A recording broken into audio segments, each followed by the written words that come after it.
ये भावनायाम अभिनिवेश है भगवान सद भावना भगवान प्रत्येની ભાવના અભિનિવેશ ભગવાન વડે અત્યંત આસક્તિ એ ભગવાન વડે અત્યંત આસક્તિ છે એ એક વાત છે એટલે કે એ જ પેલો પ્રાણવાયુ છે એ પ્રાણવાયુને કારણે આ દીપક પ્રજ્વલિત રહે છે પ્રાણવાયુ ન હોય તો દીપક પ્રજ્વલિત ન રહે અને માટે ભગવાન પ્રત્યે જે ભાવનાયામ અભિનિવેશ હૈ ભગવાનનું સચિંતન કરવું ભગવાન માટેની ભાવના જાળવી રાખવી એના માટે જે આસક્તિ છે એ આમાં પેલા વાત કે વાયુ સમાન છે અંગાર એટલે આપણો પ્રાણવાયુ સમાન છે જે આ દીપકને પ્રજ્વલિત રાખે છે મત ભાવના અભિનિવેશ વાત એ રીતે એમાં દિવેટ જોઈએ દિવેટ પછી કેવી જોઈએ ભેજ વગર ને તડતડ તડતડ થયા કરે અને દીવો પ્રગટે જ નહીં પ્રગટેલો લઈ જાય એટલે આમાં ભરતી એટલે કે દિવેટ હોવી જોઈએ વાટ હોવી જોઈએ કેવી હોવી જોઈએ ભેજ વગરની હોવી જોઈએ બ્રહ્મચર્યાદિ સાધન સંસ્કારવત પ્રજ્ઞાવર્તિના આ પ્રજ્ઞા એટલે બુદ્ધિ આ બુદ્ધિની વાટ એમાં પ્રજ્વલિત થાય છે આ જ્ઞાન દીપક બુદ્ધિની વાટમાં અત્યારે કેમ પ્રજ્વલિત ના થાય ઘણો બધો ભેદ છે કેવો ભેદ છે રાગ દ્વેષ કામ વાસનાઓ અનેક પ્રકારનો ભેદ છે બ્રહ્મચર્યાદિ સાધન સંસ્કારવત પ્રજ્ઞાવર્તિના આમ બ્રહ્મચર્યથી માંડીને બધા સાધન સંસ્કાર એ ક્ષમા દમા આ બધા સાધનના સંસ્કાર છે એને સંસ્કૃત થયેલી બુદ્ધિ તેને કારણે બુદ્ધિમાં એટલો ભેદ કે જે કઈ મલિનતા છે એ સર્વ દૂર થઈ ગઈ હોય એ પ્રકારની બુદ્ધિ છે એ કેવી છે વાટ સમાન છે બુદ્ધિ રૂપી વાટ કોડિયું જોઈએ વિરક્ત અંતઃકરણ આધારેણ અંતઃકરણ કેવું છે વિરક્ત એટલે કે રાગ દ્વેષથી રહિત અંતઃકરણ આ જ્ઞાન દીપક મળે કોડિયા સમાન છે નહીં તો તેલ પૂરી અસારણ જતું રહે બધું ભગવાન મળે સ્નેહ પણ હોય રાગ દ્વેષ હોય તો ભાઈ પેલું જતું રહે રાગ દ્વેષ રહિત અંતઃકરણ એ સૂચનાનો આધાર છે કોડિયું છે પછી એને એવા સ્થળે સુરક્ષિત સ્થળે મૂકવો જોઈએ નહીતર બહુ જોરથી પવન આવે તો બહુ હલવાઈ જાય વિષય વ્યાવૃત્તા વિષયનો પવન છે એને કારણે આ બધા જ્ઞાન દીપકો હલવાઈ જતા હોય છે જેથી વિષય વ્યાવૃત્ત ચિત્ત રાગ દ્વેષ આકલુષિત નિવાદ અપવારક સ્થેન અપવારક એટલે એક શું કહેવાય ગોખલું અપવારક કેવું ગોખલું નિવાદ અપવારક સ્થેન પવન રહિત નું ગોખલું પ્રાણવાયુ રહિત નું પવનની લહેર રહિત નું ગોખલું એ કેવું છે આ કલુષિત કોઈ પ્રકારને કલુષિત નથી અર્થાત કોઈ પ્રકારની મલિનતા નથી રાગ દ્વેષ આ કલુષિત આ બધું અંતઃકરણ ગોખલું છે તો કેવું અંતઃકરણ વિષય વ્યાવૃત્ત જે વિષયમાંથી વ્યાવૃત્ત થઈ ગયું છે નિવૃત્ત થયું છે કારણ કે વિષયોનો જે વાસના છે પવન રૂપ છે અને જ ખરેખર આ જ્ઞાન દીપકને બુઝવી નાખે માટે કેવું અંતઃકરણ જે વિષયની વાસનામાંથી નિવૃત્ત થયું હોય રાગ દ્વેષ અકલુષિત અને બીજા રાગ દ્વેષ જે મલિનતા છે એનાથી મુક્ત થયું હોય ટૂંકમાં વિક્ષેપ પણ નથી અને મળ પણ નથી રાગ દ્વેષ મળ પણ નથી અને જો વિષયમાં દોડી જવા વિક્ષેપ પણ નથી એવું મળ અને વિક્ષેપ રહિત વિષયોની વાસનાથી મુક્ત રાગ દ્વેષથી મુક્ત એવું જે શાંત અંતઃકરણ છે એ આને માટેનું કેવું છે ગોખલો છે ગોખલો અને એમાં આ દીપક પાસે આમ જરાક ઘણી વાર શું દીવો પ્રગટાવીએ જરાક જોરદાર ભાઈ જતી રહે એવું નહીં બરોબર પ્રજ્વલિત રહેવી જોઈએ અંદર પેલું તેલ છે ને બરોબર વહે પેલી એમાં તેલ જયારે ખરેખર પેલા કેશાકર્ષણથી તેલ જયારે પેલી વાટની અંદર રહેવા મળે ત્યારે પછી પેલો દીવો જે છે એ ત્યાં જલ પ્રજ્વલિત રહે બળતો રહે નહીં તો પછી ઓલવાઈ જાય એમાં શું મોટા મોટા દીવા બનાવવાનો ઘી પૂરે અને પછી એક દિવેટ મૂક્યો ઘી બીજો ઠરી ગયો તો દિવેટ સળગાવો ખરા દીવો પકડો ઓલવાઈ જાય બળી જાય પેલી કારણ કે પેલું ઘી જે છે જ્યાં સુધી પેલા કેશાકર્ષણથી ના આવે ત્યાં સુધી આ દીવો બળતો ના રહે ખાલી દિવેટ બળી જાય એટલે હંમેશા જયારે આવા પ્રસંગો તેલનો દીવો પ્રગટાવો ઘીનો નહીં જાહેર મોટા જયારે દીવા હોય ને ત્યારે તો કોઈ તેલ રાખવું જ નહીં ઘી જ રાખવું અરે ઘી નાખો નહીં, તેલ રાખો. ઘી શું ઠરી જાય બિચારો, તેલ ના થાય. નીંદર પછી વારંવાર ઘીને ગરમ કરવું પડે. અમુક પછી જયારે દીવો બરોબર પ્રગટ્યો ને એની જ્યોત થઈ પછી પેલા ઘી ને બરોબર ઘણી વાર તો ઘી એટલું બધું હોય છે, દીવો એવો નાનો હોય છે કે દીવો બળતો હોય તો બિચારો ઘી નથી ઠરેલું જ રહે છે, નથી ઓગળતું નથી. ટૂંકમાં એટલે આ બરોબર આવી જાતનો પેલો દીવો જે છે એ દીવોમાં કેવો હોય પ્રજ્વલિત જોઈએ. એટલે કે છે નિત્ય પ્રવૃત્ત એકાગ્ર ધ્યાન જનિત સમ્યક દર્શન ભાસ્વતા. સમ્યક દર્શન થયું છતાં પણ નિત્ય પ્રવૃત્ત એકાગ્ર ધ્યાન, જે કે દેહાતો બુદ્ધિ હોય, જે કે વિપરીત ભાવના હોય, વિપરીત ભાવના પણ એકાગ્રતાના ધ્યાનથી દૂર કરવામાં આવે છે. એકાગ્ર ધ્યાન જનિત સમ્યક દર્શન ભાસ્વતા અર્થાત દ્રઢ જ્ઞાન. આ દ્રઢ જ્ઞાન રૂપી અત્યંત પ્રજ્વલિત દીપક છે. એવા જ્ઞાન દીપેન અહમ અજ્ઞાનજમ તમઃ નાશયામી. આવા જ્ઞાન દીપકથી અજ્ઞાન જન્મેલો અંધકાર છે, અવિવેક, અહંકાર, મમકાર અંધકાર છે, એનો હું નાશ કરું છું. ભગવાન આ કામ કરે છે. કારણ કે એવું તો બને જ્યાં સુધી હું આત્માને જાણવાનો પ્રયત્ન કરું ત્યાં સુધી એ વસ્તુ अशक्य है. हम ध्यान करते हैं, आत्मा को एकांत में बैठते हैं, ब्रह्म चिंतन करते हैं, आत्मा का ध्यान करते हैं और आत्मा का दर्शन करने का प्रयत्न करते हैं. महाराज हमको आत्मा का दर्शन हुआ ज्योति रूप में. देखो जिसका भी दर्शन होता है वो दृश्य होता है, जड़ होता है, नित्य होता है. આપણે જ્યાં આત્માના દર્શનનો પ્રયત્ન કરીએ એ પ્રયત્નમાં જ આત્માના દર્શનથી વંચિત રહી જઈએ. જ્યાં સુધી 10મો છોકરો 10માને શોધવાનો પ્રયત્ન કરતો હોય ત્યાં સુધી 10મો જડે જ નહીં ને. કારણ કે શોધવાના પ્રયત્નની પાછળ એ પ્રકારનો ખ્યાલ રહેલો છે કે ખોવાઈ ગયો છે. તેથી હું આત્માનું જ્ઞાન પ્રાપ્ત કરું એના કરતા આત્માનું જ્ઞાન થાય છે. ઈશ્વર પોતે એ મારી સમક્ષ એને પ્રગટ કરે છે. યમે વૈશ્વ વિવૃણતે તેનો દેહ તસ્યૈષ આત્મા વિવૃણતે તનુમ સ્વામ. જે ભગવાનને પસંદ કરે છે એને ભગવાન પસંદ કરે છે, એની સમક્ષ ભગવાન પોતાનું વાસ્તવિક સ્વરૂપ પ્રગટ કરે છે. એની વ્યાખ્યા આ શ્લોકમાં કરવામાં આવે.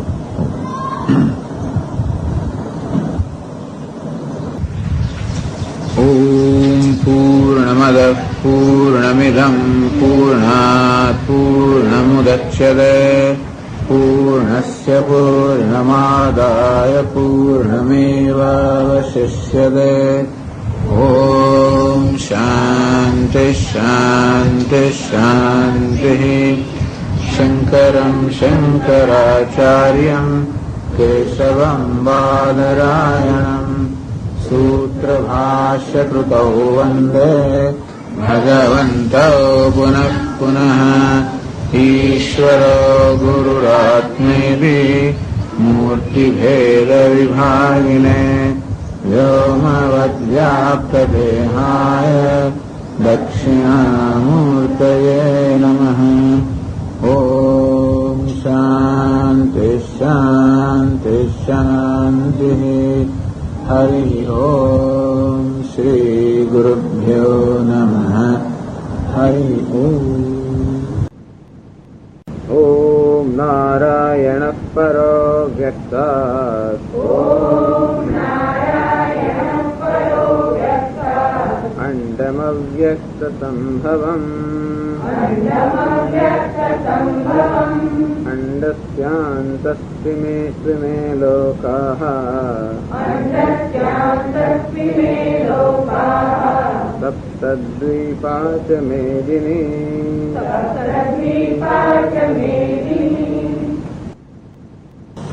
मच्चित्ता मद्गतप्राणाः बोधयन्तः परस्परम् कथयन्तश्च माम् नित्यम् तुष्यन्ति च रमन्ति च तेषाम् सततयुक्तानाम् भजताम् प्रीतिपूर्वकम्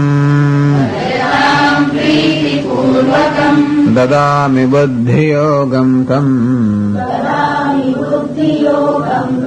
येन मामुपयान्ति ते तेषामेवानुकम्पार्थम् अहमज्ञानजन्तमः नाशयाम्यात्मभावस्थः ज्ञानदीपेन भास्वता।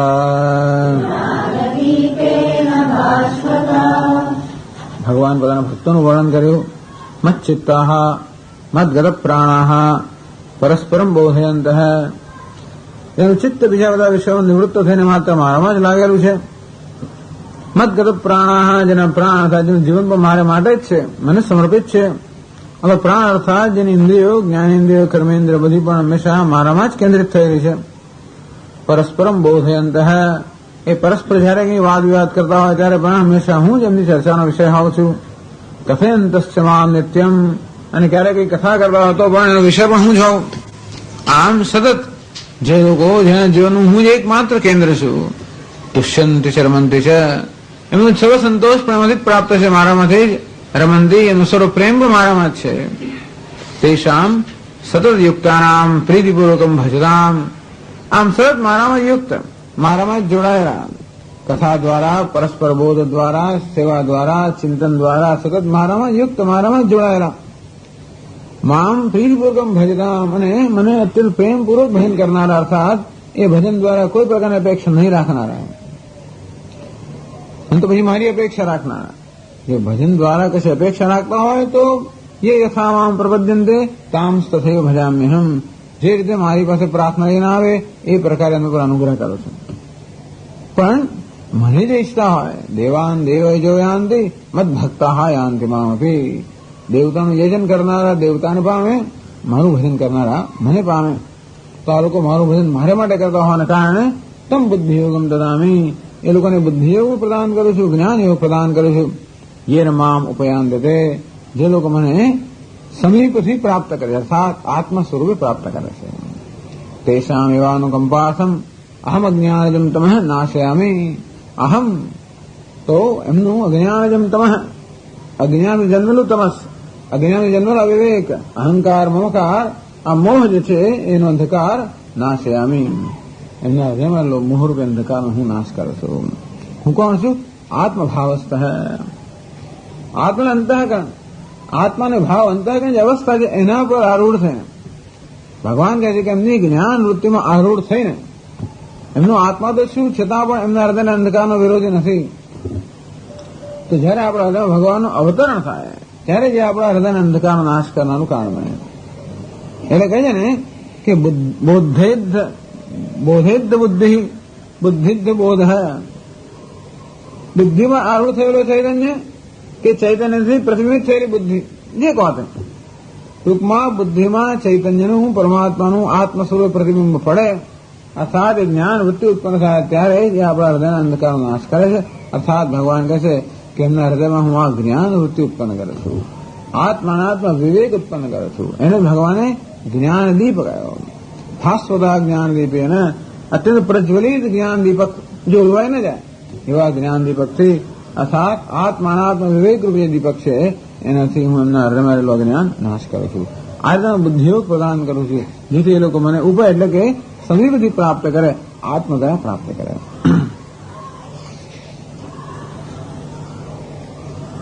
આવું સાંભળ્યું.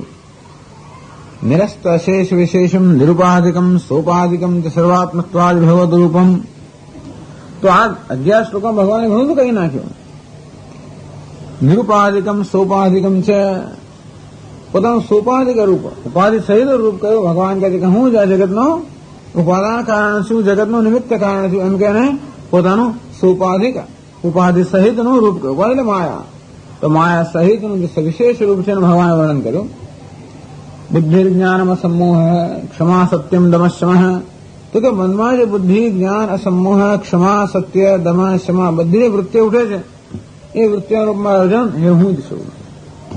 તો ભવંતિ ભાવાભૂતાનામ મત્તેવ પૃથક વિધાહ, આ પ્રાણીઓના મનમાં ભિન્ન ભિન્ન પ્રકારના જે ભાવ જન્મે છે બધા મારામાંથી જન્મે છે. અર્થાત હું જ એ ભિન્ન ભિન્ન ભાવ રૂપે જન્મતો હોઉં છું, દેખાતો હોઉં, અભિવ્યક્ત થતા હોઉં છું. આમ આંતરિક જગત હું જ છું. બાહ્ય જગતમાં મહર્ષય સપ્તપૂર્વે ચત્વારો મનવસ્તથા મદ્ભાવાહ માનસાહ જાતાહ યેષામ લોકયમાઃ પ્રજાઃ.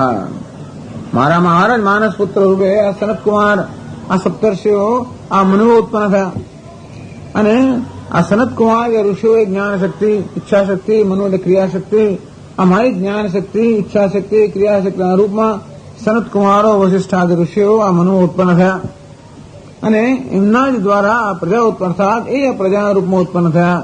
એટલે સમગ્ર જગત જે છે મારી ઈચ્છા શક્તિ, જ્ઞાન શક્તિ અને ક્રિયા શક્તિનો એક અંશનો આવિર્ભાવ છે. આમાં આપણે મારી જ વિભૂતિ છે એમ પોતાની સુપાધિક વિભૂતિનું વર્ણન કર્યું છે.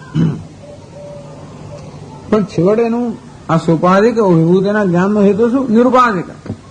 યો મામ અજમ અનાદિમ છે વેત્ય લોક મહેશ્વરમ. અજમ જન્મ રહિત, અનાદિ એટલે કે કારણ રહિત અને આદિ રહિત આવું હું છું. એ કેવું એનું સ્વરૂપ? નિરુપાધિક. યો મામ વેત્તિ, એ જ મને આત્મદયા જાણે છે. આમ ભગવાન પોતાનું નિરુપાધિક અને સોપાધિક બંને સ્વરૂપનું વર્ણન કરેલું. સર્વાત્મત્વાદી, હું સર્વનો આત્મા છું. કઈ રીતે? હું જ આ જગત રૂપે વ્યક્ત થયો છું. આ મહારાજ માનસ પુત્રો, સનત કુમાર હોય, મહર્ષિઓ હોય, સપ્તર્ષિ હોય કે મનુઓ, એ દ્વારા, કારણ કે હું જ આ જગત રૂપે ઉત્પન્ન થયો છું. મારી જ ક્રિયા શક્તિ, મારી જ્ઞાન શક્તિની અભિવ્યક્તિ છે. અમારે હું જ સર્વનો આત્મા છું. જેમ માટી સર્વઘરાનો આત્મા છે, એમ હું ઉપાદાન કારણ છું, સર્વનો આત્મા છું. એ ભગવાનની વિભૂતિ. ભગવત રૂપમ તદ્ધિ ફલમ. આ રીતે ભગવાનનું રૂપ છે, તો આ ભગવાનનું રૂપ, એનું જ્ઞાનનું શું ફળ મળે? એતામ વિભૂતિ યોગમ છે મમ યો વેત્તિ તત્વતઃ સો વિકમ્પેન યોગેન યુજ્યતે નાત્ર સંશય. એવો કોઈ સંશય નથી. અવિકમ્પ યોગથી મારી સાથે જોડાય છે, એમાં કોઈ સંશય નથી. એતામ વિભૂતિ યોગમ છે મમ યો વેત્તિ તત્વતઃ. યથાવત જેવો છે તો અમારા વિભૂત અને યોગને જે યથાવત જાણે છે, યથાર્થ રીતે જાણે છે, એ મારી સાથે હંમેશા માટે જોડાઈ જાય છે, આત્મ સ્વરૂપે જોડાઈ જાય છે. અવિકમ્પ યોગ એવો જોડાઈ જાય, ઈશ્વર મારી જો અંતર ન હોય. કંઈક અંતર હોય તો અંદર વિકમ્પ રહેવાની શક્યતા ખરી. કારણ અંતર તો વ્યવધાન હોય. મને જુદા પાડનારી કોઈ વસ્તુ હોય તો પછી અમારું સાથે હોવાનું હંમેશા એના પર આધાર રાખતો હોય છે. વહી પછી વ્યવધાન આવી જાય તો વહી અંતર પડી જાય, તો બોલે યોગમાં વિકમ્પ થઈ જાય. પણ આ કેવો છે? અચલાયમાન. જે યોગમાં જે જોડાવામાં કોઈ ચલન નથી, કારણ કે આત્મ સ્વરૂપ એમાં નિષ્ઠા છે. અવિકમ્પેન યોગેન યુજ્યતે. અર્થાત અમારી સોપાધિક જે વિભૂતિ છે એનું જ્ઞાન છેવટે આ નિરુપાધિક આત્માના જ્ઞાનનું દ્વાર છે. સોપાધિક કે સગુણ બ્રહ્મનું જે ઉપાસના કે એનું જ્ઞાન એ નિરુપાધિક બ્રહ્મના જ્ઞાન માટેનું દ્વાર છે, એના માટેનું સાધન છે. એ સાંભળ્યું, અવિકમ્પ યોગથી જોડાય એનું પરિણામ પણ સાંભળ્યું. નિરુપાધિક રૂપસ્ય પરાકૃત બુદ્ધિ અનગાહ્યોક્તિપૂર્વકમ. હવે આગળ અર્જુન નિવેદન કરે છે, ભગવાને કહેવાનું કહી દીધું. અર્જુન આગળ નિવેદન કરે છે કે ભગવાન આપણું નિરુપાધિક રૂપ છે, એ તો કોઈ સામાન્ય માણસો માટે શક્ય જ નથી. નિરુપાધિક અર્થાત સર્વ ઉપાધિથી પર. એવા રૂપનું ત્યારે જ્ઞાન થઈ શકે જયારે મનુષ્યની બુદ્ધિ પણ બધી ઉપાધિથી પર થઈ ગઈ હોય. એટલે વૈરાગીની પરાકાષ્ઠા. કોઈ પણ જગ્યાએ ક્યાંય પણ જયારે જોડાણ ન હોય, ક્યાં પણ આસક્તિ ન હોય, સર્વ ઉપાધિમાંથી કોઈ પ્રકારની ઈચ્છા જયારે ન હોય, આવો તીવ્ર વૈરાગ્ય હોય, તો એવું હોય તો જ આ ભગવાનના નિરુપાધિક સ્વરૂપનું જ્ઞાન પ્રાપ્ત થઈ શકે. કોઈ ઉપાધિમાં કોઈ પ્રકારની આસક્તિ ન હોય ત્યારે જ નિરુપાધિક રૂપનું જ્ઞાન થાય. એ તો પ્રાકૃત બુદ્ધિ અનવગાહ્યમ. પ્રાકૃત બુદ્ધિ આ દેહની અંદર બુદ્ધિ કરનારા લોકો માટે કેવું છે? મુશ્કેલ છે. એટલે ભગવાન 12મા અધ્યાયમાં એ જ કહે છે ને કે ક્લેશોધિકતરસ્તેષામ અવ્યક્તા સત્યચેતસામ અવ્યક્તા હે ગતિર દુઃખમ દેહવદ્ભિ અવાપ્યતે. અવ્યક્તા સત્યચેતસામ, અવ્યક્તમાં ચિત્તાસક્ત હોય છે એનો વધારે ક્લેશ છે. કારણ કે બુદ્ધિને વ્યક્તમાં નામ રૂપની અંદર બુદ્ધિને રમણ કરવું પ્રમાણ સરળ છે, એ અઘરું છે. ભગવાનના નામ રૂપમાં રમણ કરવું એમાં ક્લેશ તો છે જ.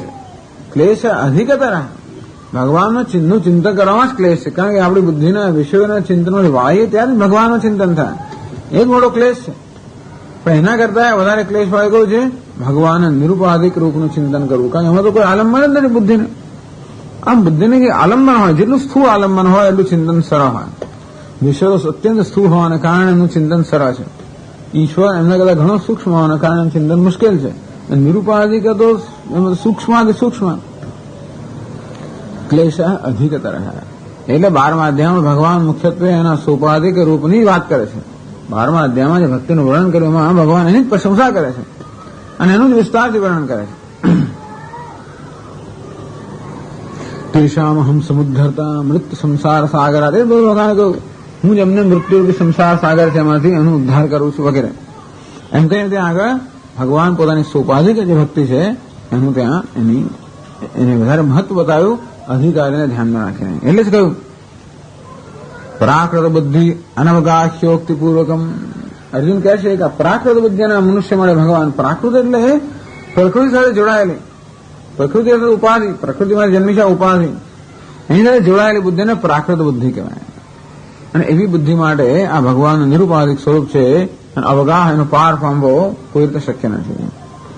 મંદાનુગ્રહાર્થમ, અંતેથી જે મંદ બુદ્ધિ લોકો છે એમના પર અનુગ્રહ કરવા માટે સર્વબુદ્ધિ ગ્રાહ્યમ સોપાધિકમ રૂપમ, અને ભગવાનનું સોપાધિક રૂપ ઉપાધિ સહિત નો રૂપ એ પણ સર્વજ્ઞ સર્વશક્તિમાન બધું મારા મુશ્કેલ છે. એટલે અત્યંત મંદ બુદ્ધિ હોય, સ્થૂળ બુદ્ધિ હોય એ જેને ગ્રહણ કરી શકે એવું ભગવાન જે રૂપ છે મોટી મોટી વસ્તુઓ વિસ્તરેણ શ્રોતમિચ્છન, અને ભગવાનના એ સોપાધિક રૂપ અર્થાત ઉપાધિ સહિતનું રૂપ ના ગુણ સહિતનું રૂપ જે છે એમનું સ્વરૂપ એનું શ્રવણ કરનાર ઈચ્છા અર્જુન ભગવાનને નિવેદન કરે છે. પ્રશ્ન પૂછતા પહેલા બહુ ભૂમિકા કરે છે. એટલે એને એના ભાવ હૃદયનો ભાવ વ્યક્ત કરે છે. એવું નથી કે અર્જુન કોઈ પ્રકારની આમ કઈ પ્રપંચ રચે છે, એવું નથી. ભગવાનની જયારે એને કૃપા સાંભળી, ભગવાનને વિભૂતિ યોગનું શ્રવણ કર્યું અને ભગવાનની કૃપાનું શ્રવણ કર્યું, કેવા પોતે અનુકંપાથી આ ભક્ત પર અનુગ્રહ કરીને એને આ જ્ઞાન પ્રદાન કરે છે, એ સાંભળીને અર્જુન દાદાની ભાવના જે છે હૃદયની ઉત્કંઠા એ આ કેટલાક શ્લોકોમાં વ્યક્ત કરે છે અર્જુન. પરમોત્કંઠિત, જેનો અત્યંત ઉત્કંઠા ઉત્પન્ન થઈ છે એ અર્જુન ભગવાનને હવે નિવેદન કરે છે. એ જ શંકરાચાર્ય મહારાજ કહે છે આગળ 12મા શ્લોક પહેલા 250માં પાને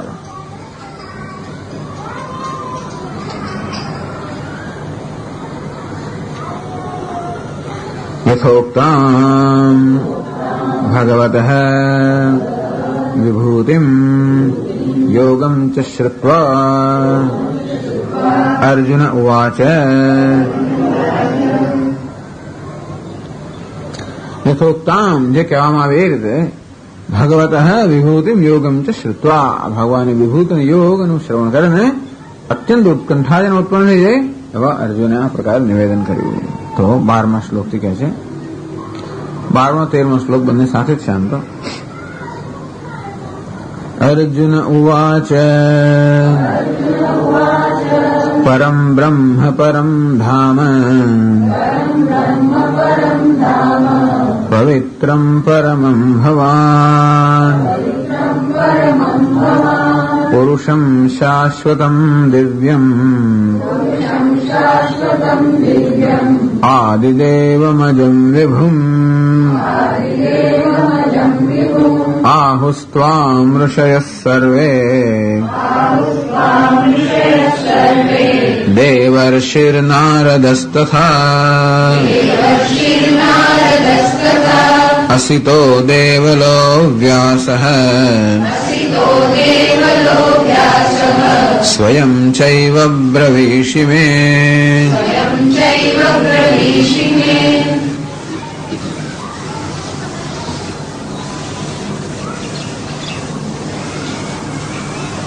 અર્જુન હોવા છે કે પ્રથમ સ્તુત્યા ભગવંતમ આવર્જયન, પહેલા સ્તુતિ ભગવાનને એ વશીકૃત કરે છે, અર્થાત ભગવાનનો પ્રેમ જીતી લે છે. પહેલા ભગવાનની સ્તુતિ કરે, પછી પોતાનું જે નિવેદન છે કરે છે. પરમ બ્રહ્મ, આપ કોણ ભગવાન? આપ પરમ બ્રહ્મ, પરમ ધામ, આપ પવિત્ર, પરમ પવિત્ર, પરમમ પવિત્રમ ભગવાન. ભગવાન આપ, હે ભગવાન આપ કેવા છો? પરમ બ્રહ્મ છો, પરમ ધામ છો અને પરમ પવિત્ર છો. એવું તે ક્યાંથી જાણ્યું? આ જાણ્યું ક્યાંથી? તો કે ઋષિ મુનિઓ પાસે જાણ્યું. બીજા શ્લોકો આહુ સ્વામ ઋષિ સર્વે, આ બધા ઋષિઓ ભગવાન આપના રીતે કઈ રીતે કહે છે? પુરુષમ શાશ્વતમ દિવ્યમ આદિદેવમ અજમ વિભુમ. તો પહેલી પંક્તિમાં અર્જુન પોતાનું નિવેદન કરે છે. બીજી પંક્તિમાં એને જે ઋષિ મુનિઓ પાસે સાંભળ્યું છે એ વાત કહે છે. આપ તો પુરુષ છો, શાશ્વત છો, દિવ્ય છો, આદિદેવ છો, અજન્મા છો, વિભુ છો, એવું. તો આમ ઋષય આહુ સર્વે ઋષય આહુ, બધા ઋષિઓ ભગવાન આપના વિશે આ રીતે કહે છે. એમાં ખાસ દેવર્ષિ નારદ તથા ખાસ કરીને દેવર્ષિ નારદ, અસિત ઋષિ, દેવલ ઋષિ, આ બધા વ્યાસ ઋષિ, આ બધા ભગવાન આ રીતે આપના વિશે કહે છે. એ જ મેં જાણ્યું. બીજા તો કહે છે પણ સ્વયં ચૈવ બ્રવીષ્યમિ, ભગવાન આપ જ કહ્યું, આપ જ કહી રહ્યા છો કે આપનું આ રૂપ છે. ભાષ્યકાર કહે છે ભાષ્યમાં,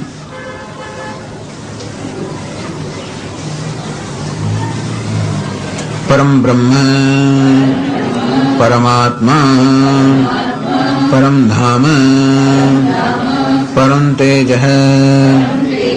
પવિત્રમ પાવનમ પરમમ પ્રકૃષ્ટમ ભવાન પુરુષમ શાશ્વતમ નિત્યમ દિવ્યમ દિવ્યભવમ આદિદેવમ સર્વદેવાનાં આદૌ ભવમ દેવમ અજમ વિભુમ વિભવનશીલમ. તો પરમ બ્રહ્મ, આ પરમ બ્રહ્મ છો. ભગવાન વાસુદેવ પરમ અક્ષરમ બ્રહ્મ પરમમ, જે આગળ કહેવામાં અક્ષરમ નિરંજનમ નિર્ગુણમ બ્રહ્મ, અપર બ્રહ્મ અને પરમ બ્રહ્મ. એટલે આ ભગવાનના નિરુપાધિક સ્વરૂપનો વાત છે. પરમ બ્રહ્મ, અપર બ્રહ્મ એટલે સોપાધિક બ્રહ્મ, હિરણ્યગર્ભ અથવા ઉપાધિ સહિતનું, નામ રૂપ સહિતનું સગુણ કે સોપાધિક બ્રહ્મને અપર બ્રહ્મ કહેવાય. પરમ એટલે નિરુપાધિકમ. તદેવ બ્રહ્મત્વમ વિદ્ધિ નેદમ યદિદમ ઉપાસતે. જો ઉપાસના યોગ્ય નથી તો જેની ઉપાસના થાય કેવું બ્રહ્મ હોય? અપર બ્રહ્મ. ઉપાસના જેને થઈ શકે, જેનું ધ્યાન થઈ શકે, જેની પૂજા વગેરે થઈ શકે, આરાધના થઈ શકે, એ બ્રહ્મ કે ઈશ્વર કેવો હોય? સોપાધિકમ. કોઈક પ્રકારની ઉપાધિ હોય, નામ રૂપ ગુણ હોય તો જ આપણે આરાધના કરી શકીએ. તો જે આરાધ્ય દેવ છે, ઉપાસ્ય દેવ છે, એ કેવો હોય? અપર બ્રહ્મ હોય. જ્યાં ઉપાસક અને ઉપાસ્ય બે વચ્ચે કંઈક ભેદ હોય એ બ્રહ્મ કેવું છે? અપર બ્રહ્મ. તો પરમ બ્રહ્મ કેવું છે? નેદમ યદિદમ ઉપાસતે. લોકો ઇદમ આ કહીને જેની ઉપાસના કરે એ નહીં. એટલે નતું અપરમ ઉપાસ્ય બ્રહ્મ, એ કેવું છે? આત્મ સ્વરૂપ પરમ બ્રહ્મ, અર્થાત આપ પરમ બ્રહ્મ, અપર બ્રહ્મની પરમ બ્રહ્મ, નિરુપાધિક બ્રહ્મ છો.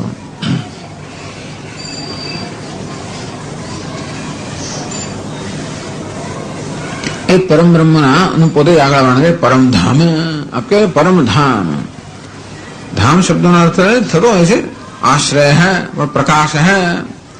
ધામ શબ્દ છે એના બે આશ્રય, જેને આપણે ઘર કહીએ આશ્રય, અથવા બીજું છે તેજ. અહીં અર્થ કરે છે પરમ ધામ એટલે પરમ તેજ.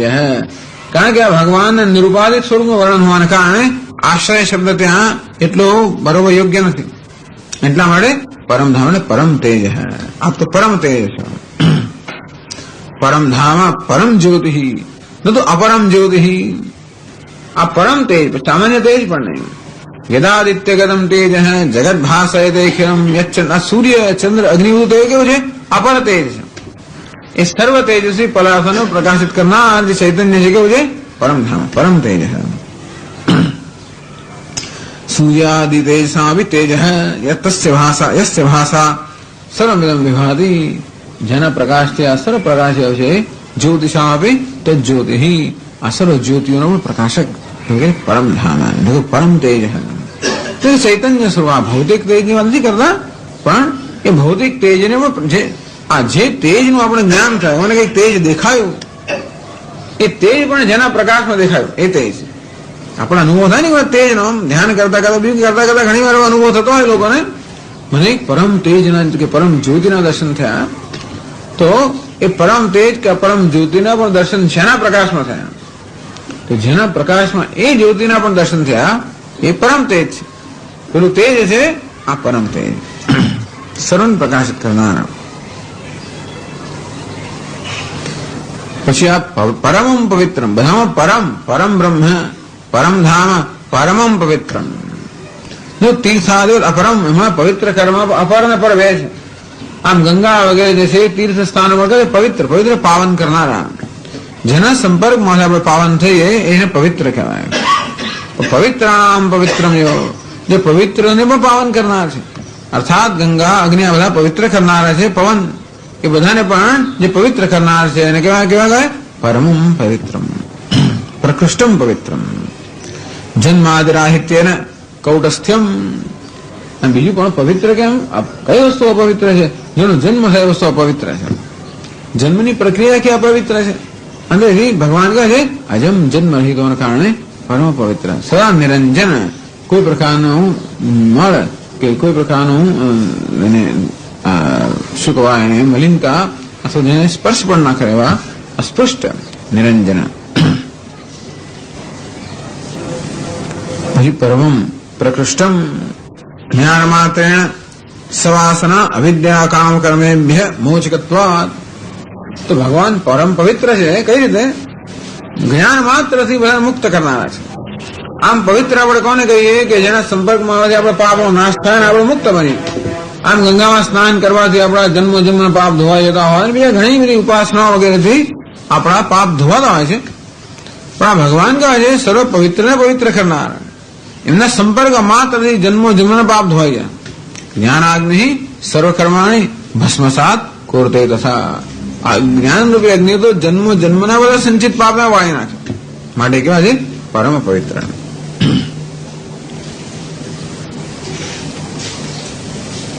પછી પુરુષમ, હા એટલે પુરુષમ પુરુષેના પૂર્ણમ. એટલે પૂછ્યું એને કે અર્જુન તને ક્યાંથી ખબર પડી? તો કે અમે આ બધું સાંભળ્યું ઋષિ મુનિઓ પાસે. શું સાંભળ્યું? પુરુષમ આપ કહો છો પુરુષ છો. પુરુષયમ અથવા પૂર્ણમ, જે સર્વ પુરીમાં નિવાસ કરનાર, પ્રાણી માત્રના અંતર્યામી રૂપે સર્વ પુરીમાં નિવાસ કરનાર. પુરી એટલે કે સર્વ ઉપાધિમાં નિવાસ કરનાર અંતર્યામી, અથવા જે પૂર્ણ છે, સમગ્ર જગતને પૂર્ણ કરનાર, સમગ્ર જગતને ભરી દેનાર, સમગ્ર જગતને સત્તા સ્ફૂર્તિ ચેતનતા પ્રદાન કરનાર. અંતેથી કહ્યું પુરુષમ વળી કેવું છે શાશ્વતમ. શાશ્વતમ એટલે કે નિત્યમ. આપ શાશ્વત એક રસમ. નિત્ય કોને કહેવાય? જેમાં કોઈ પ્રકારનું પરિવર્તન ના થાય, સર્વદા એક રસ. આમ બહુ લાંબુ ચાલે છતાં પણ જેમાં કોઈ પ્રકારનું પરિવર્તન થતું હોય એ નિત્ય ના હોય. નિત્ય એવું જ હોય જેનામાં કોઈ પ્રકારનું પરિવર્તન ના હોય, કોઈ પ્રકારનો વિકાર ના હોય, કેવો કૂટસ્થ. એટલે કહેવામાં આવ્યું કે તો કૌટસ્થ્યમ, કારણ કે જન્મ મૃત્યુ વગેરે ના હોવાને કારણે તો શાશ્વત એટલે નિત્ય, સર્વ વિકારથી રહિત, સર્વદા એક રસ. એટલે જ ભગવાનને પ્રાપ્ત કર્યા પછી બીજા કોઈ રસની આવશ્યકતા ના હોય, કે કોઈ પ્રકારના પરિવર્તનની શક્યતા જ ના હોય, અને એટલા માટે કોઈ પ્રકારની ઉણપ કે કોઈ પ્રકાર એવી કોઈ શક્યતા રહે જ નહીં. પુરુષમ શાશ્વતમ દિવ્યમ, દિવ્ય દિવ્ય ભવમ દિવ્યમ. દિવ્ય એટલે કે સ્વર્ગની અંદર જે રહેનાર છે ને દિવ્ય કહેવાય. દિવ્ય અલૌકિક. દિવ્ય પરમે વ્યોમની ભવતી દિવ્ય હૈ. આમ પરમાત્મા ક્યાં છે? તો એ સ્વર્ગલોકમાં છે. કયું સ્વર્ગ? પરમે વ્યોમન યો વેદ નિહિતમ ગુહાયામ પરમે વ્યોમન.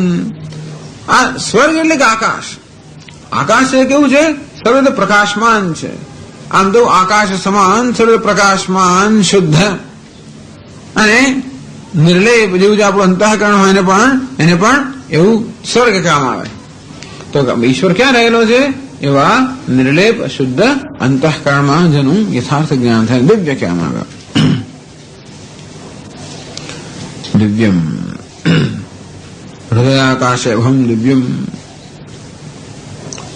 પછી પાસે કહેવાય છે સર્વ પ્રપંચ અતીતમ. બે દિવ્યનો અર્થ અપ્રાકૃતમ. દિવ્ય અર્થાત જે પ્રાકૃત નથી, અલૌકિક છે. લૌકિક કોને કહેવાય? જે આપણા જ્ઞાનનો દર્શનનો લોક એટલે કે જોવું. લૌકિક જે આપણા દર્શનનો વિષય હોય, આપણા અનુભવનો વિષય હોય, આપણા ઇન્દ્રિયના જ્ઞાનનો વિષય લૌકિક કહેવાય. અલૌકિક અર્થાત જે ઇન્દ્રિય જ્ઞાનથી પર અતિન્દ્રિય છે, સર્વથી અતીત છે, એટલે દિવ્ય એ પણ કહેવાય. આમ સ્વર્ગમાં, આકાશમાં, શુદ્ધ આકાશમાં, શુદ્ધ હૃદય આકાશમાં અભિવ્યક્ત થવાના કારણે પણ દિવ્ય કહેવાય. અને વળી આપણી પ્રાકૃત ઇન્દ્રિયો વગેરે છે એની મર્યાદિત પર હોવાના કારણે પણ એને દિવ્ય કહેવાય. દિવ્યમ વળી કહેવાય છે આદિદેવમ. આદિશ્ચાસૌ દેવ, આદિદેવ એક તો દેવ છે, દ્યોતતે ઇતિ દેવ, કેવો સ્વપ્રકાશ છે અને આદિ છે, સર્વમૂલત્વાદ. એ સર્વનો આદિ હોવાને કારણે એનું કોઈ આદિ નથી. એ સર્વનું મૂળ છે માટે એનું કોઈ મૂળ નથી. આદિદેવ, પ્રથમ દેવ. દેવ તો ખરા જે સ્વપ્રકાશ છે, સ્વયં સ્ફુરિત છે, એવા દેવ છે જેને પ્રકાશિત કરવામાં બે કોઈ કશા પ્રકાશની આવશ્યકતા ન હોય એવા. અને આદિદેવ અર્થાત જે સર્વનું મૂળ છે, સર્વનું કારણ છે. આદિદેવમ સર્વેશામ બ્રહ્માદેવાનામ આદિભુવમ. આમ બ્રહ્મા વગેરે સર્વ દેવતાઓ કરતા પણ જે પહેલા હતા. પૂર્વોયો દેવેભ્યો જાત, દેવેભ્ય પૂર્વ જાત, દેવતાઓ કરતા પહેલા જન્મ્યો. પહેલા જન્મ્યો એટલે શું હતો જ, જે દેવતાઓ કરતા પહેલા જન્મ્યો અર્થાત દેવતાઓ નહોતા ત્યારે પણ જે હતો જ. એટલે આગળ ભગવાને જ કહ્યું ને કે હું તો આ બધા ઋષિઓના, દેવતાઓ બધાનું જ મારો પ્રભાવ એ લોકો જાણતા નથી, કારણ કે એ લોકો મારા જન્મેલા છે. આદિદેવ જે હંમેશા નિત્ય, જે દેવતનાત્મક સદો પ્રકાશ સ્વરૂપ છે. એટલે સર્વદેવાનામ આદૌ ભવમ, બધા દેવતાઓનું પહેલા જે વક્ત વિદ્યમાન છે.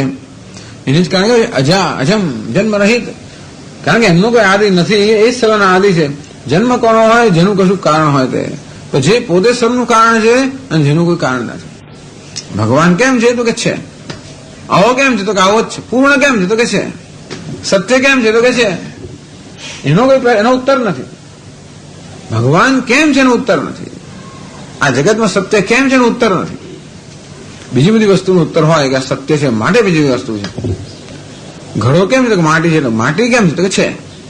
એટલે ઘડાના જે કાર્ય છે કેમ છે, કારણ છે એટલા માટે. પણ કારણ છે એ આદિ કારણ, એ કારણ કેમ છે એનું કારણ છે એટલા માટે. એ કેમ છે એનું કારણ છે એટલા માટે. સૌથી પ્રથમ કારણ છે કેવું હોવું જોઈએ, જે પોતે કાર્ય ના હોય. દરેક કારણ પોતે કાર્ય હોય છે કશાકનું, એટલા માટે દરેકનું કોઈ કારણ હોય.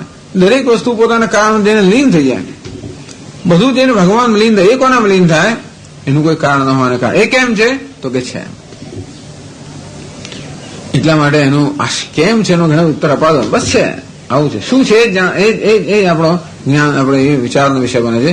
કેમ છે વિચારનો વિષય અમુક મર્યાદા બને છે, પછી એ કાર્યકાળની પરંપરા પણ શાંત થઈ જાય છે. એમ આદિદેવ અર્થાત જે કાર્યકાળ સર્વથી પર છે.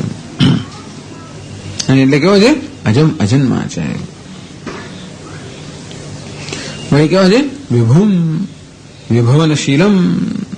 વિભુમ વિવિધેન ભવનમ, વિભવનમ વિવિધ રીતે વ્યક્ત થતો હોવાના કારણે વિભુ કે છે. જે સર્વવ્યાપી, વિભુ એટલે જે સર્વવ્યાપી છે. વિભવનશીલમ એટલે સર્વવ્યાપી છે અથવા વિવિધ રૂપે વ્યક્ત થતો હોવાના કારણે વિભુ કહેવામાં આવે છે. આવા આપ જે છો ઉક્ત વિશેષણ ત્વામ, આવા જ આપ છો. તો આગળ બીજા શ્લોકના ભાષ્યમાં કહે છે ઈદૃશમ આહુઃ કથયન્તિ ત્વામ ઋષયઃ વસિષ્ઠાદયઃ સર્વે દેવર્ષિઃ નારદસ્તથા અસિતઃ દેવલોપી એવમેવાહ વ્યાસશ્ચ સ્વયં ચૈવ ત્વં ચૈવ બ્રવીષિ મે. નથી આવતું અંદર? હા, ઈદૃશ ઈદૃશમ ત્વામ, આવા જ આપશો ભગવાન. આહુ કથયંતી, આ બધા કહે છે. કોણ કહે છે આ બધું? મેં જાણ્યું ક્યાંથી? ઋષિઓ પાસેથી. ઋષય કથયંતી. કયા ઋષિ? તત્વજ્ઞાન નિષ્ઠા. સામાન્ય ઋષિઓ નહીં, કેવા ઋષિઓ? તત્વજ્ઞાન નિષ્ઠા. જે તત્વજ્ઞાન નિષ્ઠ છે એવા ઋષિઓ આપને વિશે આ રીતે કહે છે કે ભૃગુ વસિષ્ઠાદય. આમ ભૃગુ વસિષ્ઠ વગેરે જે ઋષિઓ છે ભગવાન આપનું આ રીતે નિરૂપણ કરે છે. દેવર્ષિ નારદ તથા, કેમ નારદ મુનિ ઋષિઓમાં ના આવી જાય? આમ નારદ, અસિત, દેવલવ, વ્યાસ આ બધા જે ઋષિઓ છે એ બધા ઋષિઓમાં આવી ગયા અને એમનો કંઈક વિશેષ હોવાને કારણે એમનું ફરી પછી નામ લે છે. બ્રાહ્મણ પરિવ્રાજક, આવું આવી જાતનું સંસ્કૃતમાં કહે છે. પરિવ્રાજક તમે બ્રાહ્મણ જૂના જમાના પ્રમાણે એટલે બ્રાહ્મણ કહ્યું પછી પરિવ્રાજક એટલે બ્રાહ્મણ જ હોય. બ્રાહ્મણ અને પરિવ્રાજક બે જુદું કરવાની જરૂર નથી. પણ બ્રાહ્મણો ઘણા હોય એમાં પરિવ્રાજક છે કંઈ વિશિષ્ટ હોવાને કારણે એનો ઉલ્લેખ કરવામાં આવે. તેમ બધા ઋષિઓ છે પણ એમાં પણ દેવર્ષિ, નારદ, વ્યાસ, અસિત, દેવલ આ બધા કોઈ વિશિષ્ટ હોવાને કારણે એમનો ખાસ નિર્દેશ કરવામાં આવે છે. કે ને બધા ભાઈ આવો ને તું પણ આવજે, હું ભાઈ જ છું છતાં ખાસ એનો વિશેષ ઉલ્લેખ કરવામાં આવ્યો કે તું તો રહી ના જતો એમ. એટલે તેવી રીતે આ બધા ઋષિઓમાં પણ આજે વિશેષ છે એનો ખાસ નિર્દેશ કરવામાં આવ્યો.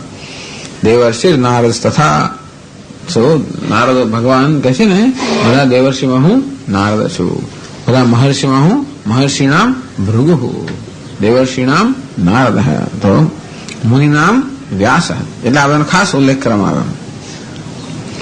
અસિત દેવલ અપી, અસિત દેવલશ્ચ, અસિત કોણ છે? અસિત દેવલશ્ચ પિતા, તો અસિત એના પુત્ર નામ છે દેવલ. દેવલ કોણ છે? ધૌમ્યસ્ય જ્યેષ્ઠો ભ્રાતા, મધુસૂદન કહે છે ધૌમ્ય નામના ઋષિના મોટા ભાઈનું નામ દેવલ, એના પિતાનું નામ અસિત. આપણે એવું જાણતા આ બધા ઋષિઓ બંને હશે પ્રસિદ્ધ હશે. વ્યાસ વ્યાસ પણ, તો આ બધા ઋષિઓ ભગવાન આ રીતે કહે છે. એતે વિત્વામ પૂર્વોક્ત વિશેષણ મેં મામ મહ્યમ આહુ, અને આ રીતે એ ભગવાન આ બધા ઋષિઓ પણ આ રીતે આપનું નિરૂપણ કરેલું છે.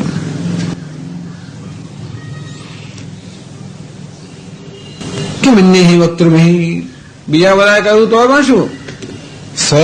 સ્વયં ચૈવ બ્રવીષિ મે, સ્વયં ચૈવ ત્વમ ચૈવ બ્રવીષિ મે, બીજા બધા તો કહ્યું છે ભગવાન આપ પોતે પણ એ રીતે જ આપનું નિરૂપણ કરી રહ્યા છો. અંતેથી કારણ કે ઋષિઓ કહેલું છે, કારણ ભગવાન આપ પણ આ રીતે આપનું નિરૂપણ કર્યા છે માટે આગળના શ્લોકમાં કહે છે સર્વમેતદ્રતં મન્યે યન્માં વદસી કેશવ નહિ તે ભગવન વ્યક્તિમ વિદુર્દેવાન દાનવાઃ. એતત્ સર્વમ સર્વેતત્, આ બધું જ ઋતમ મન્યે, ઋતમ સત્યમ, આ બધું હું સાચું છે એમ જ માનું છું, એમાં મને કોઈ પ્રકારનો સંશય નથી. યન મામ વદસી કેશવ, આ ઋષિઓએ જે કહ્યું ભગવાન આપ અત્યારે કહી રહ્યા છો આ બધું જ હું સત્ય છે એ રીતે હું વિશ્વાસપૂર્વક માનું છું. નહીં તે ભગવાન વ્યક્તિ, સારી વાત છે તો એ તો બરાબર છે ભગવાન, પણ આગળ શું કહેવાનું છે? નહીં તે ભગવાન વ્યક્તિ વિદુર દેવાન દાનવ, ભગવાન આપની વ્યક્તિ સાથે વિભૂતિ છે, દેવતાઓ દાનવો પણ આપની વિભૂતિને જાણતા નથી.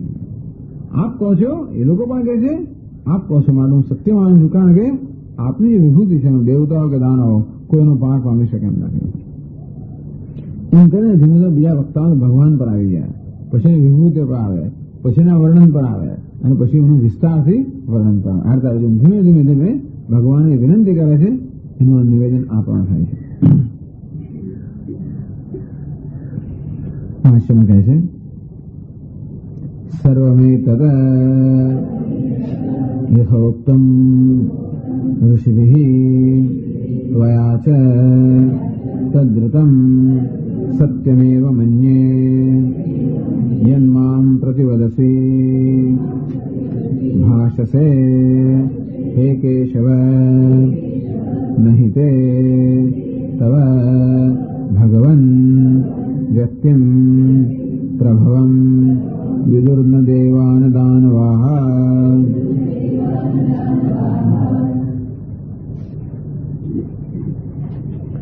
સર્વેતદ, આ બધું જ યથોક્તમ ઋષિભિઃ ત્વયા ચ ઉક્તમ, આમ ઋષિઓએ ભગવાન આપે છે કે કહ્યું છે બધું જ ઋતમ અર્થાત સત્યમેવ મન્યે, આ બધું હું સાચું જ માનું છું. નહીં ત્વદ્વચસીમાં કુત્રાવી પ્રામાણ્ય શંકા, ભગવાન આપના વચનમાં કોઈ અપ્રામાણ્ય શંકા, આપ કહો છો એમાં કોઈ પ્રમાણ ન હોય, એટલે કે એમાં કોઈ પ્રકાર આપ જે કહો છો એમાં અપ્રામાણ્ય શંકા એટલે શું કે આપ કહો છો એમાં કદાચ કે સાચું ન હોય એવા પ્રકારનો એવી શંકા સ્વપ્નમાં મેં વિચાર આવી શકે એમ નથી. અર્થાત આપ જે કહો છો હું અક્ષરશઃ સાચું જ માનું છું, કારણ કે આપ સર્વજ્ઞ છો. એટલે કેશવ તો મધુસૂદન સર્વે કેશવ શબ્દનો અર્થ સમજાવે છે. ક ઈશ અને વ. ક એટલે બ્રહ્મા, ઈશ એટલે કે શિવજી. તો બ્રહ્મા અને શંકર આ બંનેના સ્વરૂપને જાણતા હોય. વ એટલે કે વપુહુ, વપુ એટલે કે સ્વરૂપ. તો બંને બ્રહ્મા અને ઈશ્વર એટલે કે ઋષિ શિવજી આ બંનેના જે આત્મ સ્વરૂપ ભૂત છે. અથવા વાતી ગચ્છતી એને પર અનુકંપા કરનારા છે.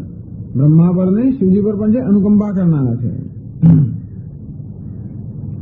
અથવા ગચ્છતી અંતર્યામી કયા ગચ્છતી એ બંનેના જે અંતર્યામી છે. આમ ક ઈશ અને વ. તો બ્રહ્માજી અને શિવજીના જે અંતર્યામી છે. બ્રહ્માજી શિવજીના પર અનુકંપા કરનારા છે. બ્રહ્મા અને શિવજીનું બધું અધિષ્ઠાન છે. એવા આપ કહેવાયો સર્વજ્ઞ છો. અને બ્રહ્માજી જાણે છે પણ આપને કારણ છે. આપે વેદનું જ્ઞાન બ્રહ્માને આપે પ્રદાન કર્યું. શિવજી પણ જે જાણે આપને કારણ જ છે. આપ બંનેના અંતર્યામી હોવાના કારણે આપ કહેવાયો સર્વજ્ઞ છો. અંતેથી આપના વચનમાં કોઈ પ્રકારની શંકાને સ્થાન જ નથી એવું અર્જુન કહે છે.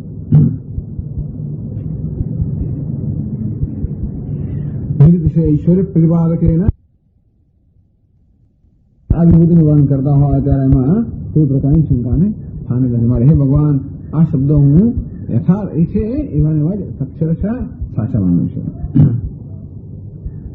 નહીં તે ભગવાન. હા પછી આગળ કહે છે જન્મામ પ્રતિવદસી ભાષતે હે કેશવ નહીં તે તો ભગવાન વ્યક્તિમ પ્રભુ. તો એ પણ કહે છે કે આ બધી વસ્તુ તો હે અર્જુન બીજે બધે સાંભળી શકે એમ છે. ઋષિઓ પાસે દેવતાઓ પાસે નાના ભગવાન આપની આ જે વિભૂતિ છે એનો પાર કોઈ પામી શકે નથી. આ તો ભગવાન છે. ભગવાન કોને કહેવાય? ઐશ્વર્યસ્ય સમગ્રસ્ય ધર્મસ્ય યશઃ શ્રિય વૈરાગ્યસ્ય છે જ્ઞાનસ્ય. જેનો આ વસ્તુ પૂર્ણ પ્રમાણમાં છે.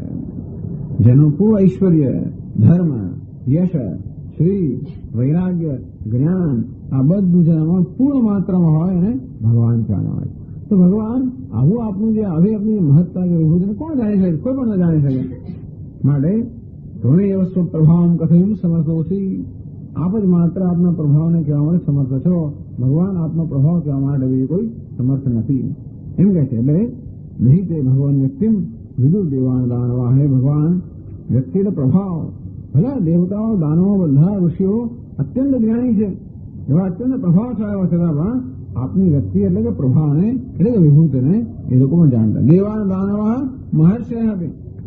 મહર્ષિઓ દેવતાઓ દાનવો કોઈ પણ આપને વિભૂતિને જાણતા નથી. અવશ્ય જાણતા હોય પણ કોઈ આપને જાણી ન શકે. માટે આપ જ આપની વિભૂતિનું વર્ણન કરવા માટે યોગ્ય છે.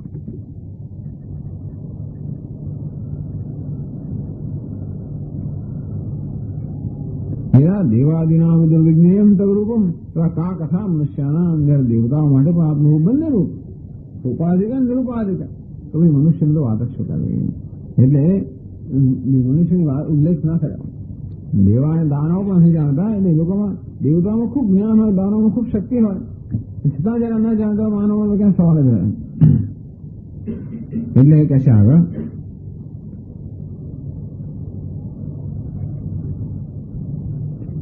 કશ્ચિદેવ મહતા કષ્ટેન અનેક જન સંસિદ્ધ જાનાતિ તદનુગૃહીત તદ્રૂપમ. ભગવાન જયારે કોઈક અનેક જન્મમાં મહાન કષ્ટ સહન કરે એટલે ભગવાનને જાણવા માટે ભગવાનને પ્રાપ્ત કરવા માટે ઘણું કષ્ટ સહન કરવું પડે. કષ્ટ એ કઈ રહ્યું ને કે મનની જે સ્વાભાવિક વૃત્તિઓ છે એને આપણે એને નિવૃત્ત કરવી પડે, એને વાળી લેવી પડે. એ મોડું કષ્ટ છે. બાકી તો શું કષ્ટ હોય? કષ્ટ મળવા એ જ છે. જે કે કષ્ટ સહન કરવામાં આવતો હોય તપસ્યા રૂપમાં એ પણ એટલા જ માટે છે. બરાબર શરીરને કષ્ટ આપતા હોય એ પણ છતાં મુખ્ય તો મનની સ્વાભાવિક વૃત્તિઓ હોય. અપવાસ પણ શેના વડે કરતા હોઈએ? સ્વાભાવિક રીતે મનને ભોજન કરવામાં આપણી વૃત્તિ હોય એમાંથી એનું નિયંત્રણ કરવા માટે. આમ સ્વાભાવિક વૃત્તિનું નિયંત્રણ એ મહાન કષ્ટ છે. અનેક જન્મ સંસિદ્ધ ના રીતે કશ્ચિદેવ મહતા કષ્ટેન કોઈક જ એવો હશે જે મહાન કષ્ટથી अनेक जन्म संसिद्ध है तथो याति पराम गतिम। अब अनेक जन्म की आ प्रकार सिद्धि अंतःकरण शुद्धि की सिद्धि प्राप्त कर लो तो अनुग्रहित है अंत ने जेना पर अपना अनुग्रह तो हશે એ ભગવાન આપના રૂપને જાણી શકે, બાકી કોઈ જાણી શકે નહીં. એટલે આગળના શ્લોક મળે છે યતઃ ત્વં દેવાદીનાં આદિઃ અતઃ. ભગવાન કારણ કે આપ તો દેવતાઓનો પણ આદિ છો, ઋષિઓનો પણ આદિ છો અને આસુરોનો પણ આદિ છો. એટલા જ માટે આપ જ આપની વિભૂતિ કહેવા માટે યોગ્ય છો. એ 15મા શ્લોકમાં કહે છે સ્વયમેવાત્મનાત્માનં વેત્થત્વં પુરુષોત્તમ ભૂત ભાવન ભૂતેશ દેવ દેવ જગત્પતે.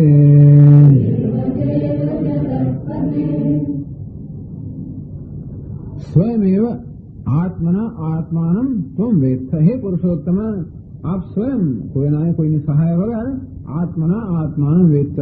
આપ પોતાની જાતે જ પોતાને જાણો છો.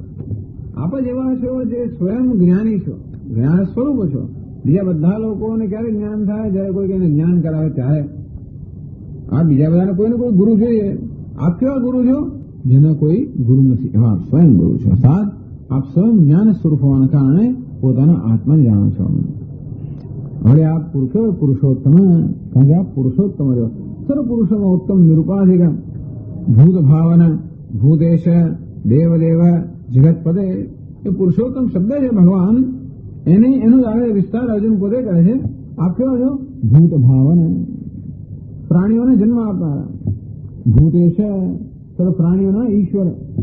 દેવદેવ દેવતાઓનો આરાધ્ય. જગતપદે જગતનું પાલન કરનારા. હે પુરુષોત્તમ આપ જ આપનો નિરુપાધિક અને સોપાધિક આપનો જે પ્રભાવ છે એને આપ સ્વયં જાણો છો. એ ભાષ્યમાં કહે છે સ્વયમેવાત્મનાત્માનં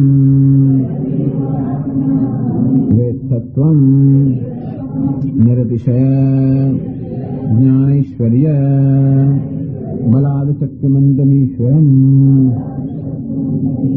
પુરુષોત્તમ ભૂતાની ભાવયતે ઇતિ ભૂત ભાવન. હે ભૂત ભાવન ભૂતેશ ભૂતાનાં ઈશિતઃ.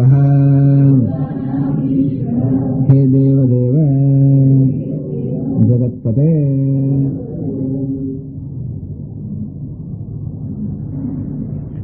સ્વયમેવાત્મનાત્માनं વેત્થત્વં. આપ જ સ્વયં આત્મા સ્વરૂપેણ આત્માनं નિરુપાધિકમ. સ્વયં એટલે શું? અન્યોપદેશાધિકમ અંતરેણૈવ. આમ બીજા બધા લોકો આપને જાણતા હોય, કોઈ તે પણ બીજાના ઉપદેશને કારણે જાણતા હોય. આપ તો કોઈ પ્રકારના ઉપદેશની અપેક્ષા વગર સ્વયં આપ જાણો છો. ત્વમેવ આત્મના એટલે કે સ્વરૂપેણ આપ તો વાસ્તવિક સ્વરૂપમાં આત્માनं વેત્થ. હે ભગવાન આપ આપની પોતાના સ્વરૂપને સોપાધિક અને નિરુપાધિક બંને સ્વરૂપને આપ સ્વયં કોઈ પ્રયત્ન વગર કોઈની સહાય વગર સ્વાભાવિક રીતે જાણો છો, કારણ કે આપ જ્ઞાન સ્વરૂપ છો. આપણે સ્વીકારવાની વસ્તુ છે કે ભગવાન પોતાને જાણે તો જાણે છે, એમ નામ જ ભગવાન. એ ભગવાન હોય જાણે નહીં તો પછી જીવ બની ગયો છે. તો બધા ભગવાન પણ જે ભગવાન છે એવું નહીં જાણતા એને શું આપણે કઈ સંસારી ગયું. અને આ ભગવાન કહે જે જાણે છે કે હું ભગવાન.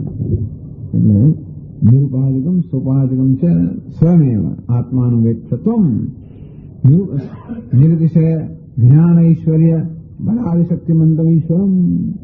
ઉપાધિ થઈ ગઈ કેવું? નિરતિશય, એનું કોઈ અતિશય, એનું કોઈ માપ નથી. એવા જ્ઞાન ઐશ્વર્ય બલ વગેરે શક્તિમાન જે આપ ઈશ્વર છો એટલે બધાને પોતાને એની બધી શક્તિને પણ જાણે છે. નિરુપાધિક સ્વરૂપને જાણે છે. જો જયારે સર્વોપાધિ હું સર્વજ્ઞ સર્વશક્તિમાન એનું બળ વીર્ય જે છે એ સર્વને સર્વ રીતે જાણે છે. એવા ભગવાન છે. એટલે ભગવાન જે એનો ઉપદેશ આપે છે એ આ ભગવાન છે. એટલા માટે અવતારની વાત કરવામાં આવે. અવતારનું મહત્વ એ જ છે કે ક્યાં જ્ઞાન ઐશ્વર્ય બલ વીર્ય શક્તિ કોઈ વસ્તુમાં કોઈ પ્રકારની ઉણપ ના આવે. નહીતર તો દેહની અંદર જન્મ લેવાના કારણે આ બધી વસ્તુ અત્યંત મર્યાદિત છે. આપણને જ્ઞાન, ઐશ્વર્ય, બળ, વીર્ય, શક્તિ બધું છે, પણ કેવું છે? અંશના અંશ એમ ગમે તો મહાન દેહ ધારણ કર્યો હોય તોય પણ વાસ્તવિક જો જન્મ થયો હોય અને વાસ્તવિક દેહનું ગ્રહણ થયું હોય તો આ બધી શક્તિઓ કેવી બની જાય? અત્યંત સૂક્ષ્માથી સૂક્ષ્મ બની જાય. એટલા અવતારની વાત કરી કે આ જ્ઞાન, બળ, ઐશ્વર્ય, વીર્ય, શક્તિ આ બધામાં કોઈ પ્રકારની આંચ આવ્યા વગર આમ સર્વજ્ઞ, સર્વશક્તિમાન, આ સર્વત્ર બધુંમાં ઈશ્વરે એમને એમાં જવાય રહે. એનું નામ છે અવતાર, એનું ભગવાન. એવા શ્રી કૃષ્ણ ત્વમ કહીએ આપ, એ સામે બેઠેલા છે તે જ આપ આ પ્રકારના છો. નિર્દિશય જ્ઞાન, ઐશ્વર્ય, બલાદ, શક્તિમંત ઈશ્વરમ, એવા આપ જે ઈશ્વર છો સ્વયં આપ કોઈના ઉપદેશ વગર આપને જાણ છો. નિરુપાધિકમ પ્રત્યેક બે રીતે આપણું નિરુપાધિક સ્વરૂપ છે ને પ્રત્યેક આત્મ કયા જાણો છો? અવિષય કયા? સુપાધિકમ છે નિર્દિશય જ્ઞાન, ઐશ્વર્ય, શક્તિત્વેન, કારણ કે આપ તો કેવા છો? આપનું જ્ઞાન નિર્દિશય હોવાના કારણે, આપનું સર્વજ્ઞ હોવાના કારણે આપ આપના સર્વ ઐશ્વર્યને સર્વ જાણો છો. અંતેથી કચ્છિત એવું કોઈ પણ છે જે ભગવાનને પૂર્ણતા જાણતો હોય. ભગવાનના નિરુપાધિક સ્વરૂપને મહર્ષિઓ જાણી શકે આત્મતયા, પરંતુ ભગવાનના સુપાધિક સ્વરૂપને કોઈ પણ ન જાણી શકે.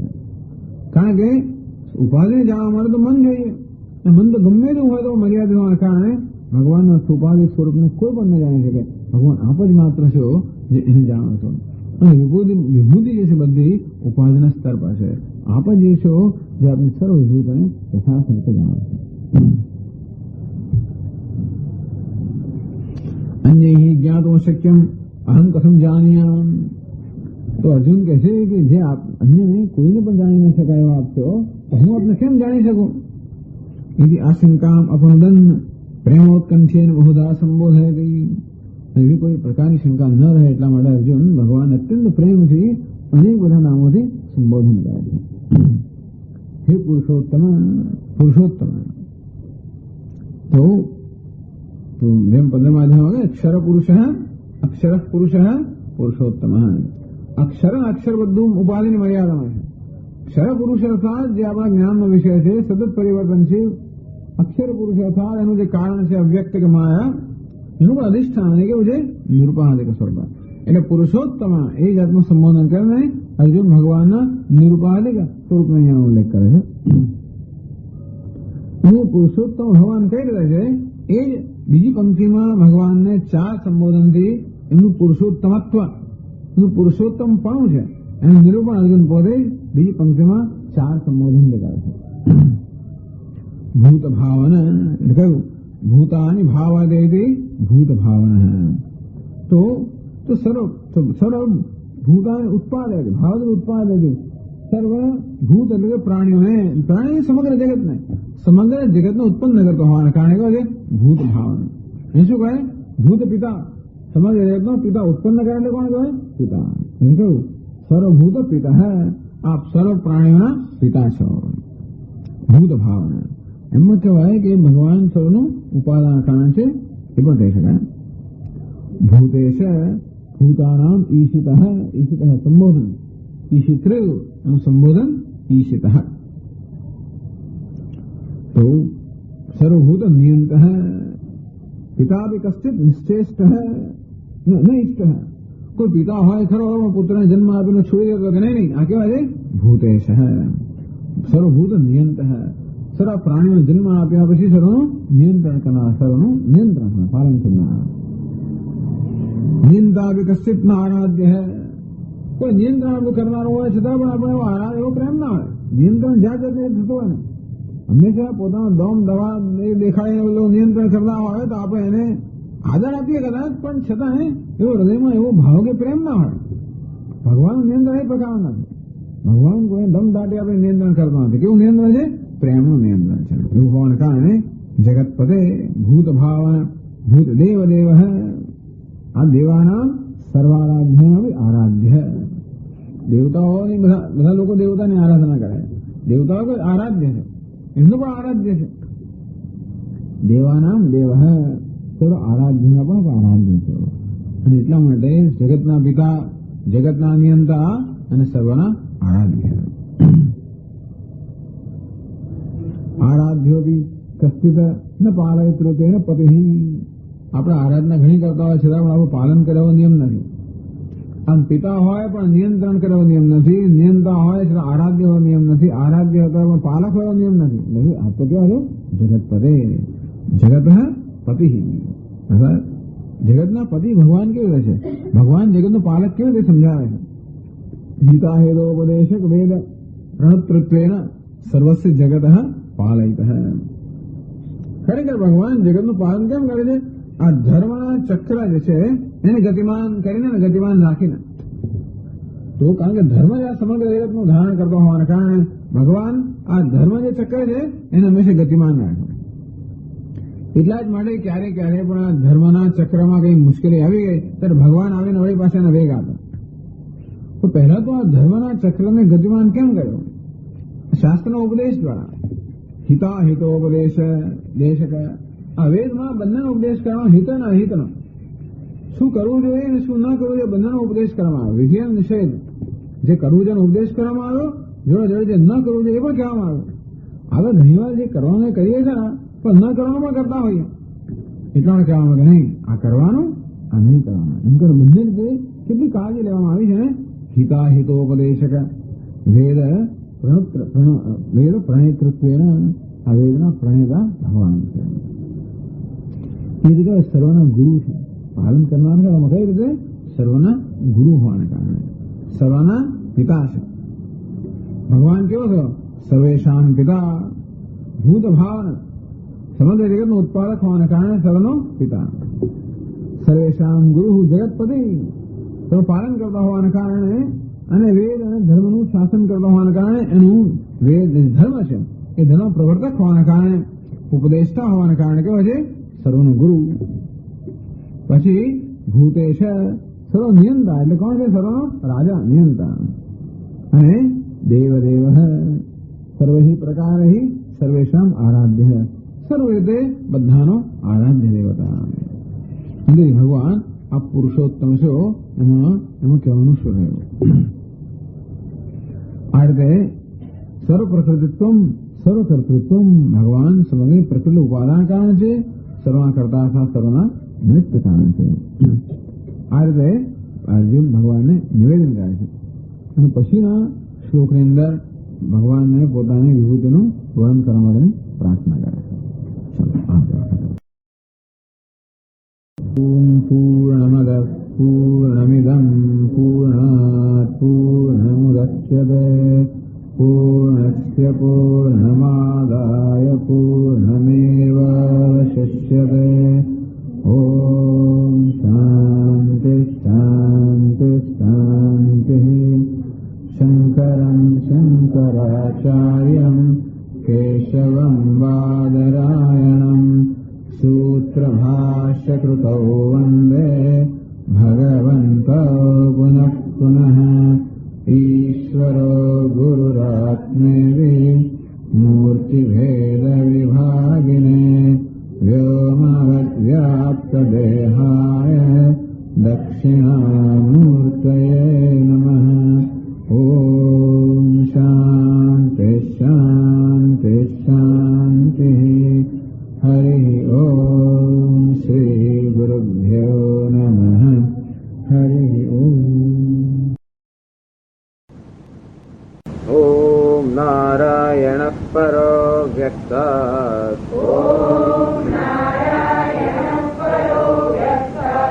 અંડમવ્યક્તસંભવम् અંડસ્યાन्तસ્મિમે લોકાઃ સપ્તદ્વીપા ચ મેદિની.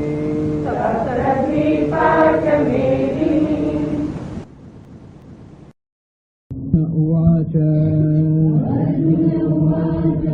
પરમ બ્રહ્મ પરમ ધામ પવિત્રમ પરમં ભવાન પુરુષં શાશ્વતં દિવ્યં આદિદેવમજં વિભું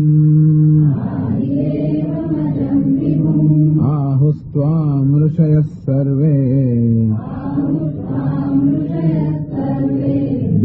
देवर्षिर्नारदस्तथा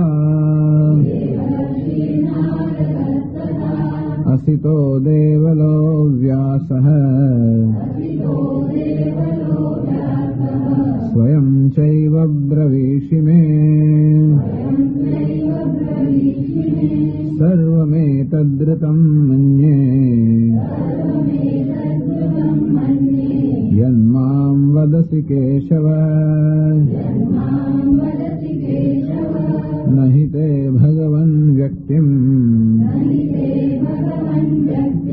विदुर्देवान् दानवाः स्वयमेवात्मनात्मानम्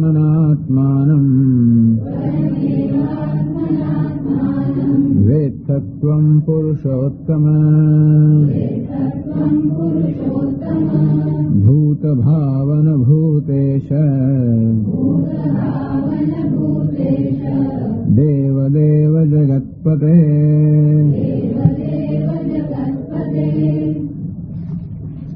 परम ब्रह्म परम धाम परम पवित्रम भगवान। हे भगवान, भगवान ने कहा आप परम ब्रह्म छो, परम धाम छो अर्थात परम तेज स्वरूप, सर्व ज्योतिनापन जो सर्वात्म प्रकाशक ज्ञान स्वरूप, परमम पवित्रम सर्वना पावनकारी अर्थात शुद्ध, नित्य शुद्ध, निर्मल, निरंजन एवा आप छो।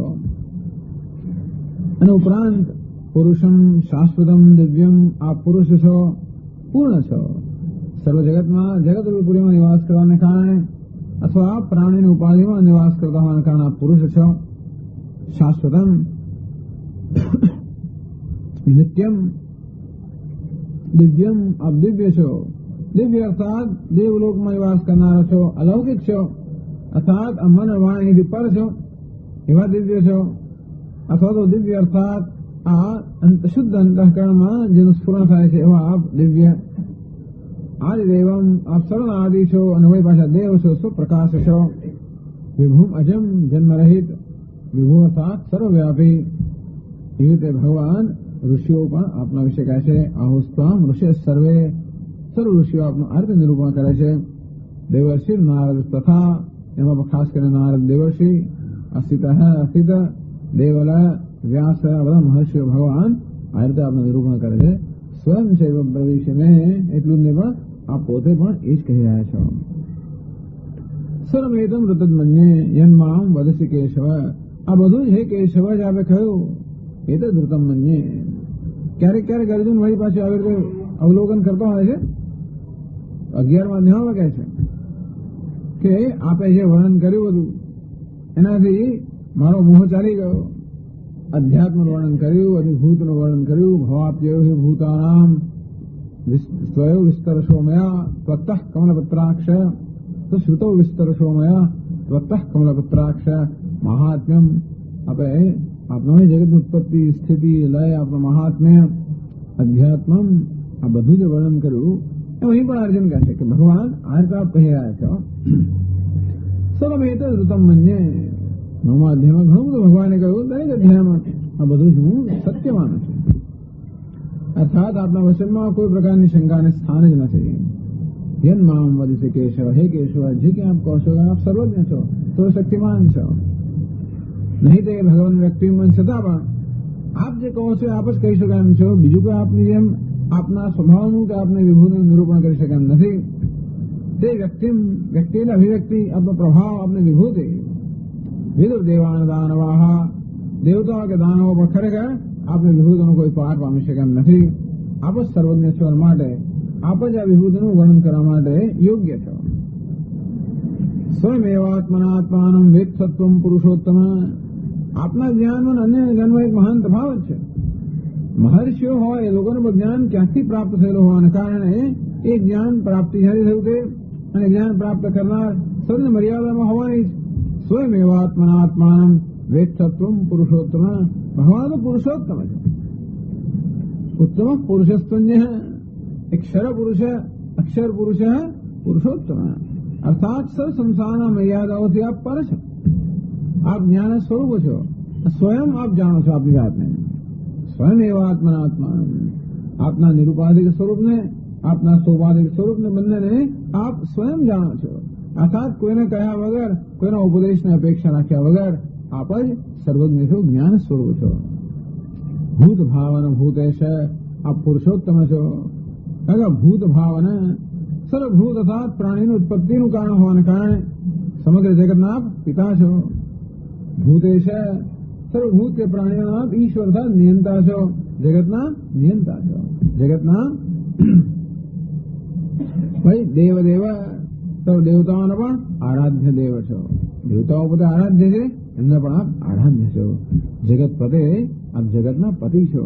પતિ એટલે પાલક, જગતનું પાલન કરનારા છો, જગતનું સર્જન કરનારા છો, જગતનું નિયંત્રણ કરનારા છો અને સર્વના આરાધ્ય દેવ છો. આપ જ સર્વના પિતા છો, આપ જ સર્વના ગુરુ છો, આપ જ સર્વના નિયંતા છો અને તેથી આપ પુરુષોત્તમ છો.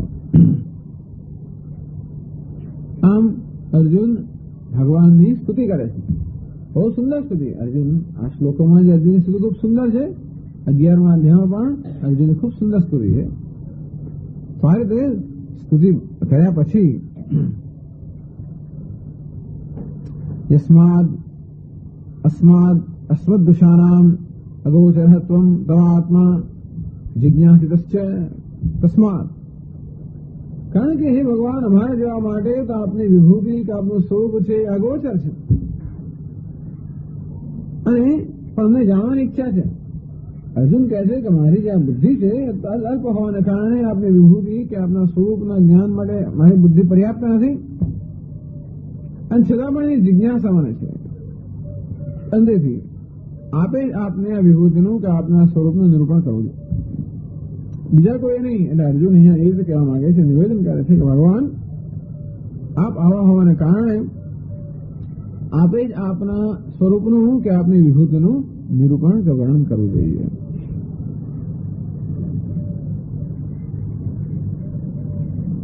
અંતેથી 16મો શ્લોકમાં કહે છે,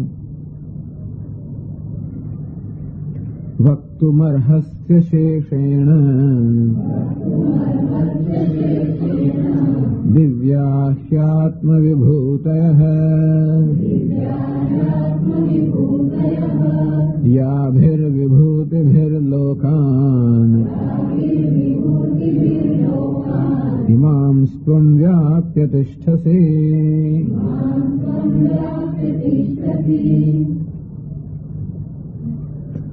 વક્તુમ અર્હસી, અર્હસી આપે યોગ્ય, આપે કહેવું જોઈએ. વક્તુમ અર્હસી, આપે કહેવું જોઈએ.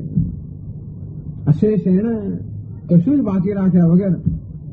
દિવ્યાહ આત્મવિભૂતયઃ, આપની દિવ્ય વિભૂતિ છે, અલૌકિક જે વિભૂતિ છે એનું ભગવાન આપે વર્ણન કરવું જોઈએ.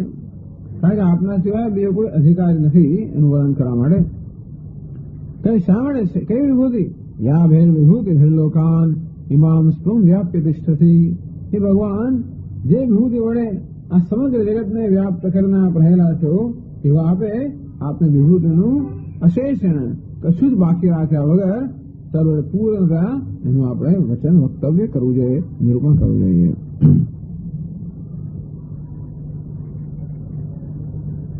કહે છે શંકરાચાર્યજી 251 પાના પર 16મો શ્લોક. વક્તુમ કથયિતુમ અર્હસી અશેષેણ દિવ્યાખ્યાત્મ વિભૂતયઃ આત્મનો વિભૂતયઃ યાહ તાહ વક્તુમર્હસી યાભિર્વિભૂતિભિઃ આત્મનઃ માહાત્મ્ય વિસ્તરૈઃ ઇમાન લોકાન ત્વં વ્યાપ્ય તિષ્ઠસી.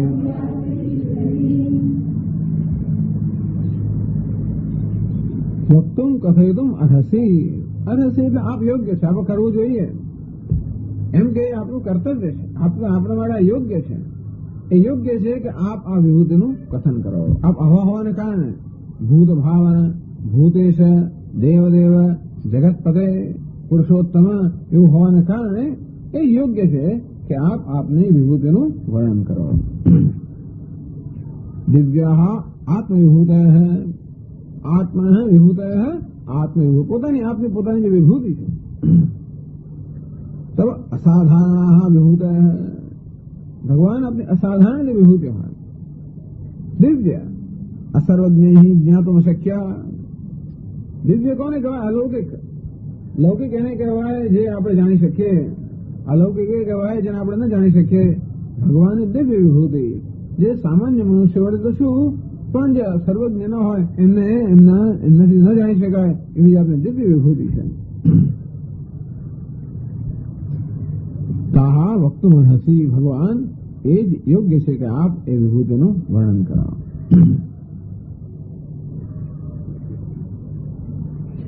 કઈ વિભૂતિનું વર્ણન સાંભળવું છે તો આગળ યાભિર વિભૂતિ જે વિભૂતિ વડે આત્મન વિભૂતિ જે આપની વિભૂતિ વડે વિભૂતિનો અર્થ કર્યો મહાત્મ્ય વિસ્તર વિસ્તર તો વિવિધ એને ભવનમ ભગવાન જે વિવિધ રીતે બનતો હોય એવી એની વિભૂતિ એનું મહાત્મ્ય જે છે ભગવાનનું જે મહાત્મ્ય છે શું મહાત્મ્ય કહ્યું ઈચ્છા શક્તિ ક્રિયા શક્તિ જ્ઞાન શક્તિ અથવા ભગવાનની મહાત્મ્ય એમની સર્જન શક્તિ પાલન શક્તિ લય શક્તિ ભગવાનનું મહાત્મ્ય સર્વભૂતોમાં પ્રવેશ સર્વભૂતના અંતર્યામી પણ ભગવાનનું મહાત્મ્ય ઉપાદાન નિત્ય કારણત્વ આ ભગવાનનું મહાત્મ્યનો જ વિસ્તાર છે ભગવાન પોતાનું પ્રદર્શન કરે છે પ્રદર્શન તો થાય છે બધે આ જગત શું છે ભગવાન પોતાની જાતનું પ્રદર્શન કરે છે પોતાની જાતનું એટલે પોતાની મહત્તાનું પોતાના મહાત્મ્યનું પોતાના વૈભવનું આ પ્રદર્શન છે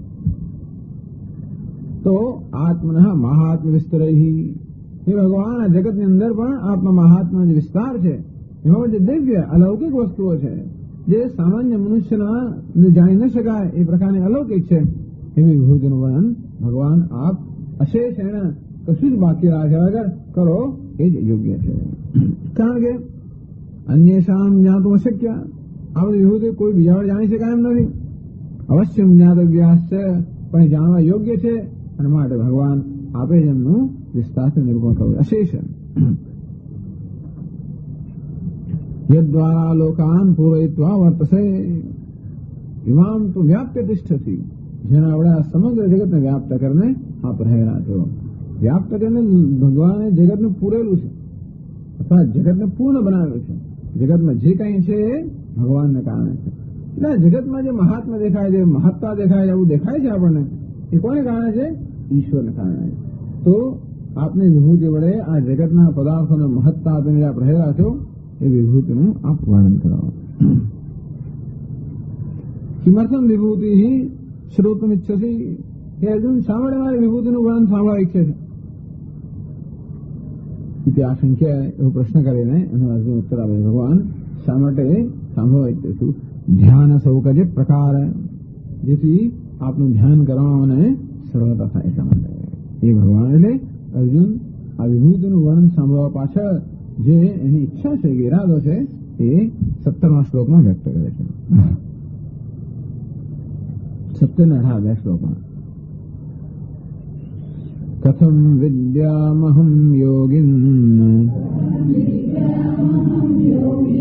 ત્વામ સદા પરિચિંતયન કેશુ કેશુ ચ ભાવેષુ ચિંત્યોસી ભગવન મયા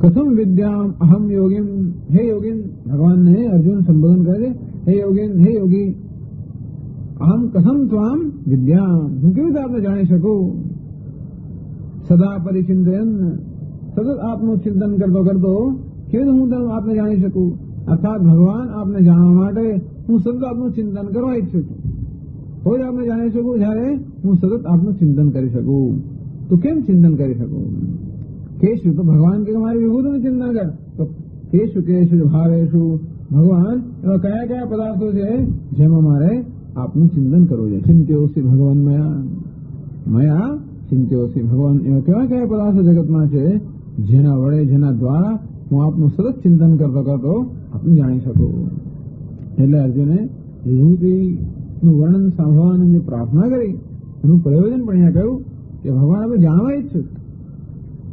ક્યારે જાણી શકો? આપનું સતત ચિંતન કરો ત્યારે. ક્યારે સતત આપનું ચિંતન કરી શકો? જયારે આપની વિભૂતિ કઈ છે, કયા પદાર્થોમાં આપનું ચિંતન કરવું જોઈએ એવું જાણવું ત્યારે. અને માટે એ મને કહો કે ક્યાં ક્યાં મારે આપનું ચિંતન કરવું જોઈએ. कैसे भाष्यમાં कथम विद्याम विजानीयाम अहम हे योगिन त्वाम सदा परिचिन्तयन् केषु केषु च भावेषु वस्तुषु चिन्त्योऽसि ध्येयोऽसि भगवन्मया विद्याम कथम विजानीयाम. કેવી રીતે આપને જાણી શકો? હે યોગિન, તો યોગિન યોગ યસ્ય અસ્તિ યોગિન, જે યોગ ધરાવે છે એનું નામ છે યોગી. યોગ નિર્વિષય ઐશ્વર્યાદિ શક્તિ. એક ભગવાનનો યોગ છે, બીજી ભગવાનની વિભૂતિ. યોગ અર્થાત એની શક્તિ અને વિભૂત અર્થાત એ શક્તિનું પ્રદર્શન. એમના પ્રદર્શન ક્યારે થાય? જયારે શક્તિ હોય ત્યારે. એટલે ભગવાનની જે શક્તિ છે, કેવી શક્તિ છે? ઐશ્વર્ય, વીર્ય, બલ, તેજ, ધર્મ, આ બધું ભગવાનમાં પૂર્ણ માત્રામાં રહેલું છે. એ ભગવાન આપનો ઐશ્વર્ય, વીર્ય, બળ, તેજ, ધર્મ, વૈરાગ્ય, જ્ઞાન આ બધું પૂર્ણ માત્રામાં રહેલું છે. એનું નામ યોગ. આ પ્રકારની શક્તિઓ હોવી એનું નામ છે યોગ. હે યોગીન, આ સર્વશક્તિ ધરાવનાર હે ભગવાન, નિર્દિશય ઐશ્વર્ય આદિ શક્તિશાલીન. યોગીન અર્થાત નિર્દિશય અર્થાત કોઈથી ચડિયા જ ના હોય, એટલે કોઈ જેની તુલના ન કરી શકે એવી અતુલ્ય આવી સર્વ ઐશ્વર્ય વગેરે શક્તિઓ ધરાવનાર હે ભગવાન. અહમ અતિ સ્થૂલમતિ. આપને હું જાણવા માંગુ છું, આપ કેવા છો? દેવાદિ વિજ્ઞાતો શક્યમ. હે ભગવાન, આપ તો દેવતાઓ માટે પણ જાણવા શક્ય છો. દેવતાઓ અત્યંત સૂક્ષ્મતિવાળા હોય. એ દેવતા દેવૈ અત્રાવિ નિષ્કેચલમ પુરા. દેવતાઓને પણ આ વિષયમાં અનેક સંશયો રહ્યા કરતા હોય છે. સુદૂરદર્શમિદમ રૂપમ. તો ભગવાન 11મા અધ્યાયમાં પોતે જ કહે છે, દેવાપ્યસ્ય રૂપસ્ય નિત્યમ દર્શન કાંક્ષણ. હે અર્જુન, આજે રૂપમાં આજે દર્શન કર્યું, દેવતાઓ પણ આ દર્શનની હંમેશા આકાંક્ષા રાખતા હોય છે.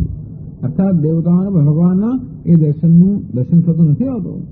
અને ભગવાન આપ જે દેવતાઓ માટે પણ જાણવા દુર્લભ છે, તો હું તો ક્યાં જાણી શકું? એક તો આપની વિભૂતિ જે છે એ દેવતાઓ, દાનવો કે ઋષિઓ પણ જયારે જાણતા હોય તો હું ક્યાંથી જાણું? અને આપનું ચિંતન કરી શકે તો જાણો, પણ હું કેવું છું? અતિ સ્થૂલમતી, અત્યંત સ્થૂળમતી વાળો હું. આ અત્યંત સૂક્ષ્મ છે ભગવાન, અને કેવી રીતે હું આપનું ધ્યાન કરી શકું, કેમ આપને જાણી શકું? તો કે મારું ચિંતન કર, સદા પરિચિંતયન સર્વદા ધ્યાન. સતત ધ્યાન કરતા કરતા હું આપને જાણવા ઈચ્છું છું. તો ભગવાન કે ભલે નનમદ વિભૂતિ શું મામ ધ્યાન જ્ઞાન સુધી. હે અર્જુન, મારી વિભૂતિ દ્વારા મારું ધ્યાન કર, તું મને જાણી શકશે. એટલે અર્જુન કેશું ભાવે શું? તો ભગવાન આપસ કહો કે કયા કયા પદાર્થો છે?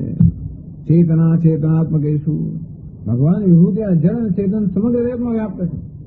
માત્ર ચેતન જ ભગવાનની વિભૂતિ છે એવું નહીં, જળ પણ એની જ વિભૂતિ છે. એ જળ ને ચેતન તો આપણે કરેલા ભેદ છે.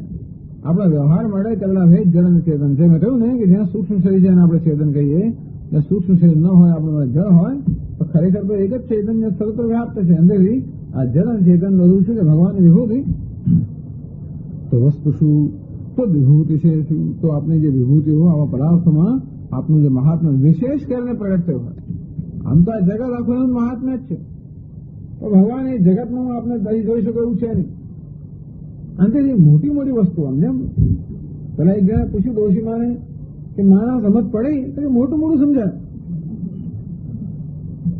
નાનું નાનું હોય ના સમજાય. તો જગતમાં પણ બધી જગ્યાએ ભગવાન છે તો ખરો, પણ મોટી મોટી વસ્તુઓ ત્યાં આપણે કદાચ દેખાય, ત્યાં એના મહાત્માનું ચિંતન કરવું શક્ય હોય. આપણે ભગવાન કોનામાં દેખાય? કોઈ વ્યક્તિમાં જો બધું તો ના જ દેખાય, ક્યાંક પવિત્રતા હોય એવું હોય તો આપણે ક્યાંક એ ભગવાનના દર્શન ના થાય. જગતમાં પણ ક્યાંક આમ હિમાલય હોય કે ગંગા હોય એવા કોઈ હોય તો આમ ભગવાનનું દર્શન ત્યાં થાય કે ભગવાનનું ચિંતન કરવાની આપણે પ્રેરણા જન્મે. કોઈ ખાબોચિયામાં ભગવાનને જુએ તો છે તો ખરા, પણ ખાબોચિયું મારામાં ઈશ્વરના ચિંતનની પ્રેરણા જન્માવતા નથી. ત્યાં ગધેડામાં ઈશ્વર છે તો ખરો, પછી ગાયને જોવું તો હવે એ પણ એવું નહીં અમદાવાદ છે ખબર નહીં રહે. કદાચ ગાયને જોવા જઈએ આપણે પ્રેરણા મળે એવી શક્યતા છે કે ગાયમાં સર્વ દેવતાઓ નિવાસ છે અને ગાયનું એક સૌમ્ય એવું વ્યક્તિત્વ કહેવાય છે. લોકોને ગાયનો જુદો બિચારી ગાયનું એક પ્રકારનું વ્યક્તિત્વ છે કે ખરેખર એ ભગવાનની વિભૂતિમાં છે, દેવતાનો નિવાસ છે. એ ઘોડાની આપણે સુંદર ગતિ જોઈએ તો આપણે લાગે હા શું ભગવાનનું સર્જન એવું. પેલું ગધેડું દોડતું તો આપણે એમ ન લાગે. ઘોડું દોડતું હોય તો એ પોતાની જે સંવાદિતા હોય, જેમાં તાળબદ્ધતા હોય એવું જોઈએ આપણે એમાં કંઈક ભગવાનના દર્શન કે એની વિભૂતિના દર્શન થાય. પછી આપણે એવી કક્ષાએ જઈએ કે જે કંઈ હોય એમાં આપણે ઈશ્વરની વિભૂતિના દર્શન લેવા જુદી છે. તો હું તો અત્યંત સ્થૂલમતી છું. સ્થૂલમતી એટલે જેની મતે અત્યંત સ્થૂલ છે. અંતેથી હજી મને તો મોટી મોટી વસ્તુમાં ભગવાનના દર્શન થાય. ત્યાં કંઈક વિશિષ્ટ અભિવ્યક્તિ ભગવાનની હોય, ક્યાંક એનું ઐશ્વર્ય, ક્યાંક એનું રૂપ, ક્યાંક એના ગુણ, ક્યાંક એનું સૌંદર્ય, ક્યાંક એનું માધુર્ય, આ બધું વિશિષ્ટ રૂપમાં વ્યક્ત થયું હોય. આમ તો બધે છે, લાકડામાં છે, બધે છે, પણ એનું દર્શન કરવા માટે બહુ સૂક્ષ્મથી જોઈએ. એટલે ભગવાન કહે છે કે આપણે બધું વર્ણન તો કર્યું, આગળ ચર્ચા કરી આપણે અત્યારે અધ્યાયમાં કેટલી વાર ભગવાનની વિભૂતિનું વર્ણન કર્યું, અને છતાં ભગવાન એ રીતે આપણું ચિંતન હજી મારા માટે ખૂબ કઠિન છે. અંતેથી કેવી રીતે આપની આપણા ભિન્ન ભિન્ન પદાર્થોમાં આપણે દિવ્ય વિભૂતિનું ચિંતન કરતો કરતો એ દ્વારા આપનું ચિંતન કરતો કરતો ભગવાન કેવી રીતે હું આપને જાણી શકું. ટૂંકમાં અર્જુનનો પ્રશ્ન જ્ઞાન માટેનો પ્રશ્ન છે. હવે ભક્તિનું જ્ઞાન ભેગા થઈ જાય, ભગવાનનું ચિંતન, ભગવાનની વિભૂતિનું વર્ણન છે, અને ભગવાનનું પ્રેમપૂર્વકનું ચિંતન એટલે ભક્તિ. ભક્તિ એટલે ભગવાનનું પ્રેમપૂર્વકનું ચિંતન. ચિંતન તો ઘણી વસ્તુ આપણે કરતા હોઈએ, ચિંતનમાં પ્રેમ હોય, આસક્તિ ના હોય, તો એ એક જ જગ્યાએ હોય અને ઈશ્વર. આમ ભગવાનનું પ્રેમપૂર્વકનું ચિંતન એનું નામ ભક્તિ. એટલે વિભૂતિનું વર્ણન હોય. નહીં તો ચિંતન કરીએ છતાં પણ પેલું પ્રેમપૂર્વક ના થાય. આપણા હૃદયમાં પ્રેરણા જન્મે આપણા હૃદયમાં, એટલે તો આપણે પ્રેમપૂર્વક ચિંતન કરીએ. મહાત્મ જ્ઞાન અપૂર્વ વસ્તુ, ભગવાનના મહાત્માનું જ્ઞાન થાય તો આપણા હૃદયની અંદર પેલો એક સ્નેહ જન્મે, પ્રેમ જન્મે. એટલે ભગવાનના મહાત્મ્ય વિસ્તાર, ભગવાનનું મહાત્મ્ય જે છે એનો વિસ્તાર ચાર બાજુ છે. એમાં પણ જે દિવ્ય વસ્તુઓ છે, દિવ્ય વિભૂતિ છે, એ વિશે અર્જુન ઉત્સાહ કરી રહ્યો છે.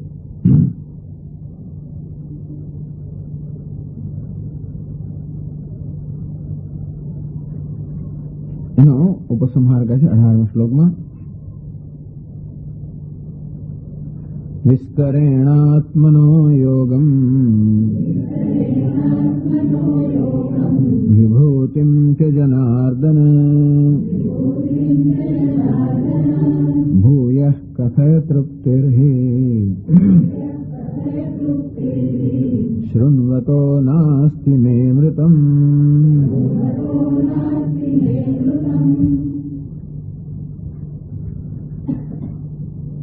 વિસ્તરેણ આત્મન, જો ભગવાન બરોબર અનુકૂળ થયા છે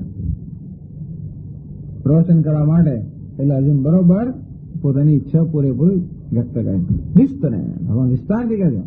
આત્મ યોગમ વિભૂતિ. અર્જુન બે વસ્તુ સાંભળવા માંગે છે, ભગવાનનો યોગ અને વિભૂતિ. યોગ એટલે સામર્થ્ય અને વિભૂતિ અર્થાત સામર્થ્યનો વિસ્તાર. તો હે જનાર્દન, આ બંને વસ્તુ આપ વિસ્તારથી કહો. કેટલી વાર તને કહો, આગળ કહી તો ચૂકે તો ભૂયા કથે, આ ફરી વાર કહો. શા માટે એક વસ્તુ સાંભળવામાં તને શું આનંદ આવે? શૃણવત મેં તૃપ્તિ, અમૃતમ શૃણવત મેં તૃપ્તિ નાસ્તિ. કે ભગવાન અમૃતનું શ્રવણ કરનારા મને તૃપ્તિ થતી જ નથી. એના માટે આ ફરી વાળી વિસ્તારથી આપની વિભૂતિનું વર્ણન કરો. કહે છે ભાષ્યમાં શંકરાચાર્યજી, વિસ્તરેણ આત્મનઃ યોગમ યોગૈશ્વર્ય શક્તિ વિશેષમ વિભૂતિમ ચ विस्तरम ध्येय पदार्थानां हे जनार्दन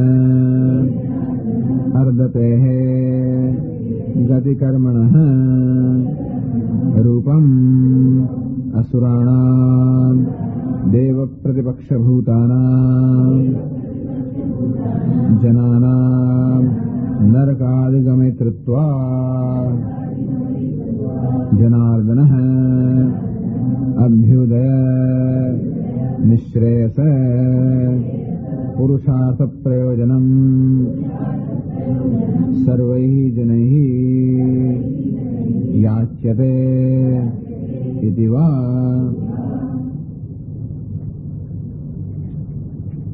विस्तरेण विस्तार से લખનનાની મહારાજ કે વિસ્તારથી અત્યારે ભૂલી ગયો છે, ક્યાં બેઠેલો છે, બે સૈન્યની વચ્ચે બેઠેલો છે, એને કારણે યુદ્ધ અટકી પડ્યું છે. લોકો રાહ જોવે છે કે આ સંવાદ ક્યારે પૂરો થાય, યુદ્ધ ક્યારે થાય. આ તો એને કઈ ચિંતા જ નથી. વિસ્તારથી કહો, ભાઈ અહીંયા આ સમય છે એનો વાળો, વિસ્તારથી કહો. હવે તો યુદ્ધ કરવા માટે ધનુર્જ્યમની પાંડવ આટલા ધનુષ્ય ઉચક્યું, બધું કર્યું, પછી બેસી ગયો, શોક મગ્ન થઈ ગયો. હવે આનંદમાં આવી ગયો લાગે છે. હવે શોક દૂર થયો અને ભગવાનને બસ કે છે હવે તો મારે આ ચાલુ રાખવું છે. એટલે વિસ્તારથી આપ કહો. વિસ્તરેણ આત્મયોગમ યોગૈશ્વરી શક્તિ વિશેષમ સર્વજ્ઞત્વ સર્વશક્તિમત્વાદ લક્ષણમ ઐશ્વર્યમ. ભગવાન કહ્યું ને ઐશ્વર્ય, સર્વજ્ઞ સર્વશક્તિમાન અભિન્ન નિમિત્ત ઉપાદાન સર્જક પાલક સંહારક. આ જે ભગવાનનો યોગ છે એ બે વસ્તુનું વર્ણન સાંભળે છે. વિભૂતિ છે, વિભૂતિ વિસ્તાર, એમનો મહાત્મ્યનો વિસ્તાર. ધ્યાનાલંબનમ તો વિભૂતિ છે એનું આલંબન લઈને આપણે ભગવાનનું ધ્યાન કરી શકીએ. યોગ જે છે ને એ સૂક્ષ્મ વસ્તુ છે. એ યોગ જયારે એનો વિસ્તાર થાય ત્યારે વિભૂતિ બને. ભગવાનનું સર્વજ્ઞત્વ છે. સર્વજ્ઞ એટલે ભગવાન સર્વજ્ઞ, સર્વને જાણે છે. એ સર્વજ્ઞત્વનું પ્રદર્શન એટલે વિભૂતિ. તો આપણે સર્વત્ર ભગવાનનું સર્વજ્ઞત્વ જોઈ શકીએ છીએ. ક્યાંય પણ તમે જુઓ તો ભગવાનનું સર્વજ્ઞત્વ અર્થાત સર્વજ્ઞાન, સર્વ જાણવા પણ બધી જગ્યાએ વ્યક્ત થાય છે. આપણે શરીરના કોઈ કોષમાં પણ નજર કરી તો વિશે જોઈ શકીએ છીએ કે દરેક જગ્યાએ કેટલું બુદ્ધિપૂર્વકનું સર્જન છે. અને સમગ્ર જગત સાથે પ્રત્યેક અણુ કેવો તાલ મિલાવીને ચાલતો હોય છે. અને દરેક અણુની અંદર સમગ્ર જગતનું જ્ઞાન રહેલું છે. કારણ અણુને ખબર છે કે પોતાનું શું સ્થાન છે અને પોતાનું શું કર્તવ્ય છે. અને અણુની પણ જે ગતિ હોય છે સમગ્ર જગતની ગતિ તાલ મિલાવીને ચાલતી હોય છે. હવે આપણે ક્યારે તાલ મિલાવી શકીએ? ધારો કે કેટલાય લોકો ગાતા હોય કે વાજિંત્ર બધા વાગતા હોય, આપણે વાજિંત્ર વગાડતા હોઈએ, એમાં આપણે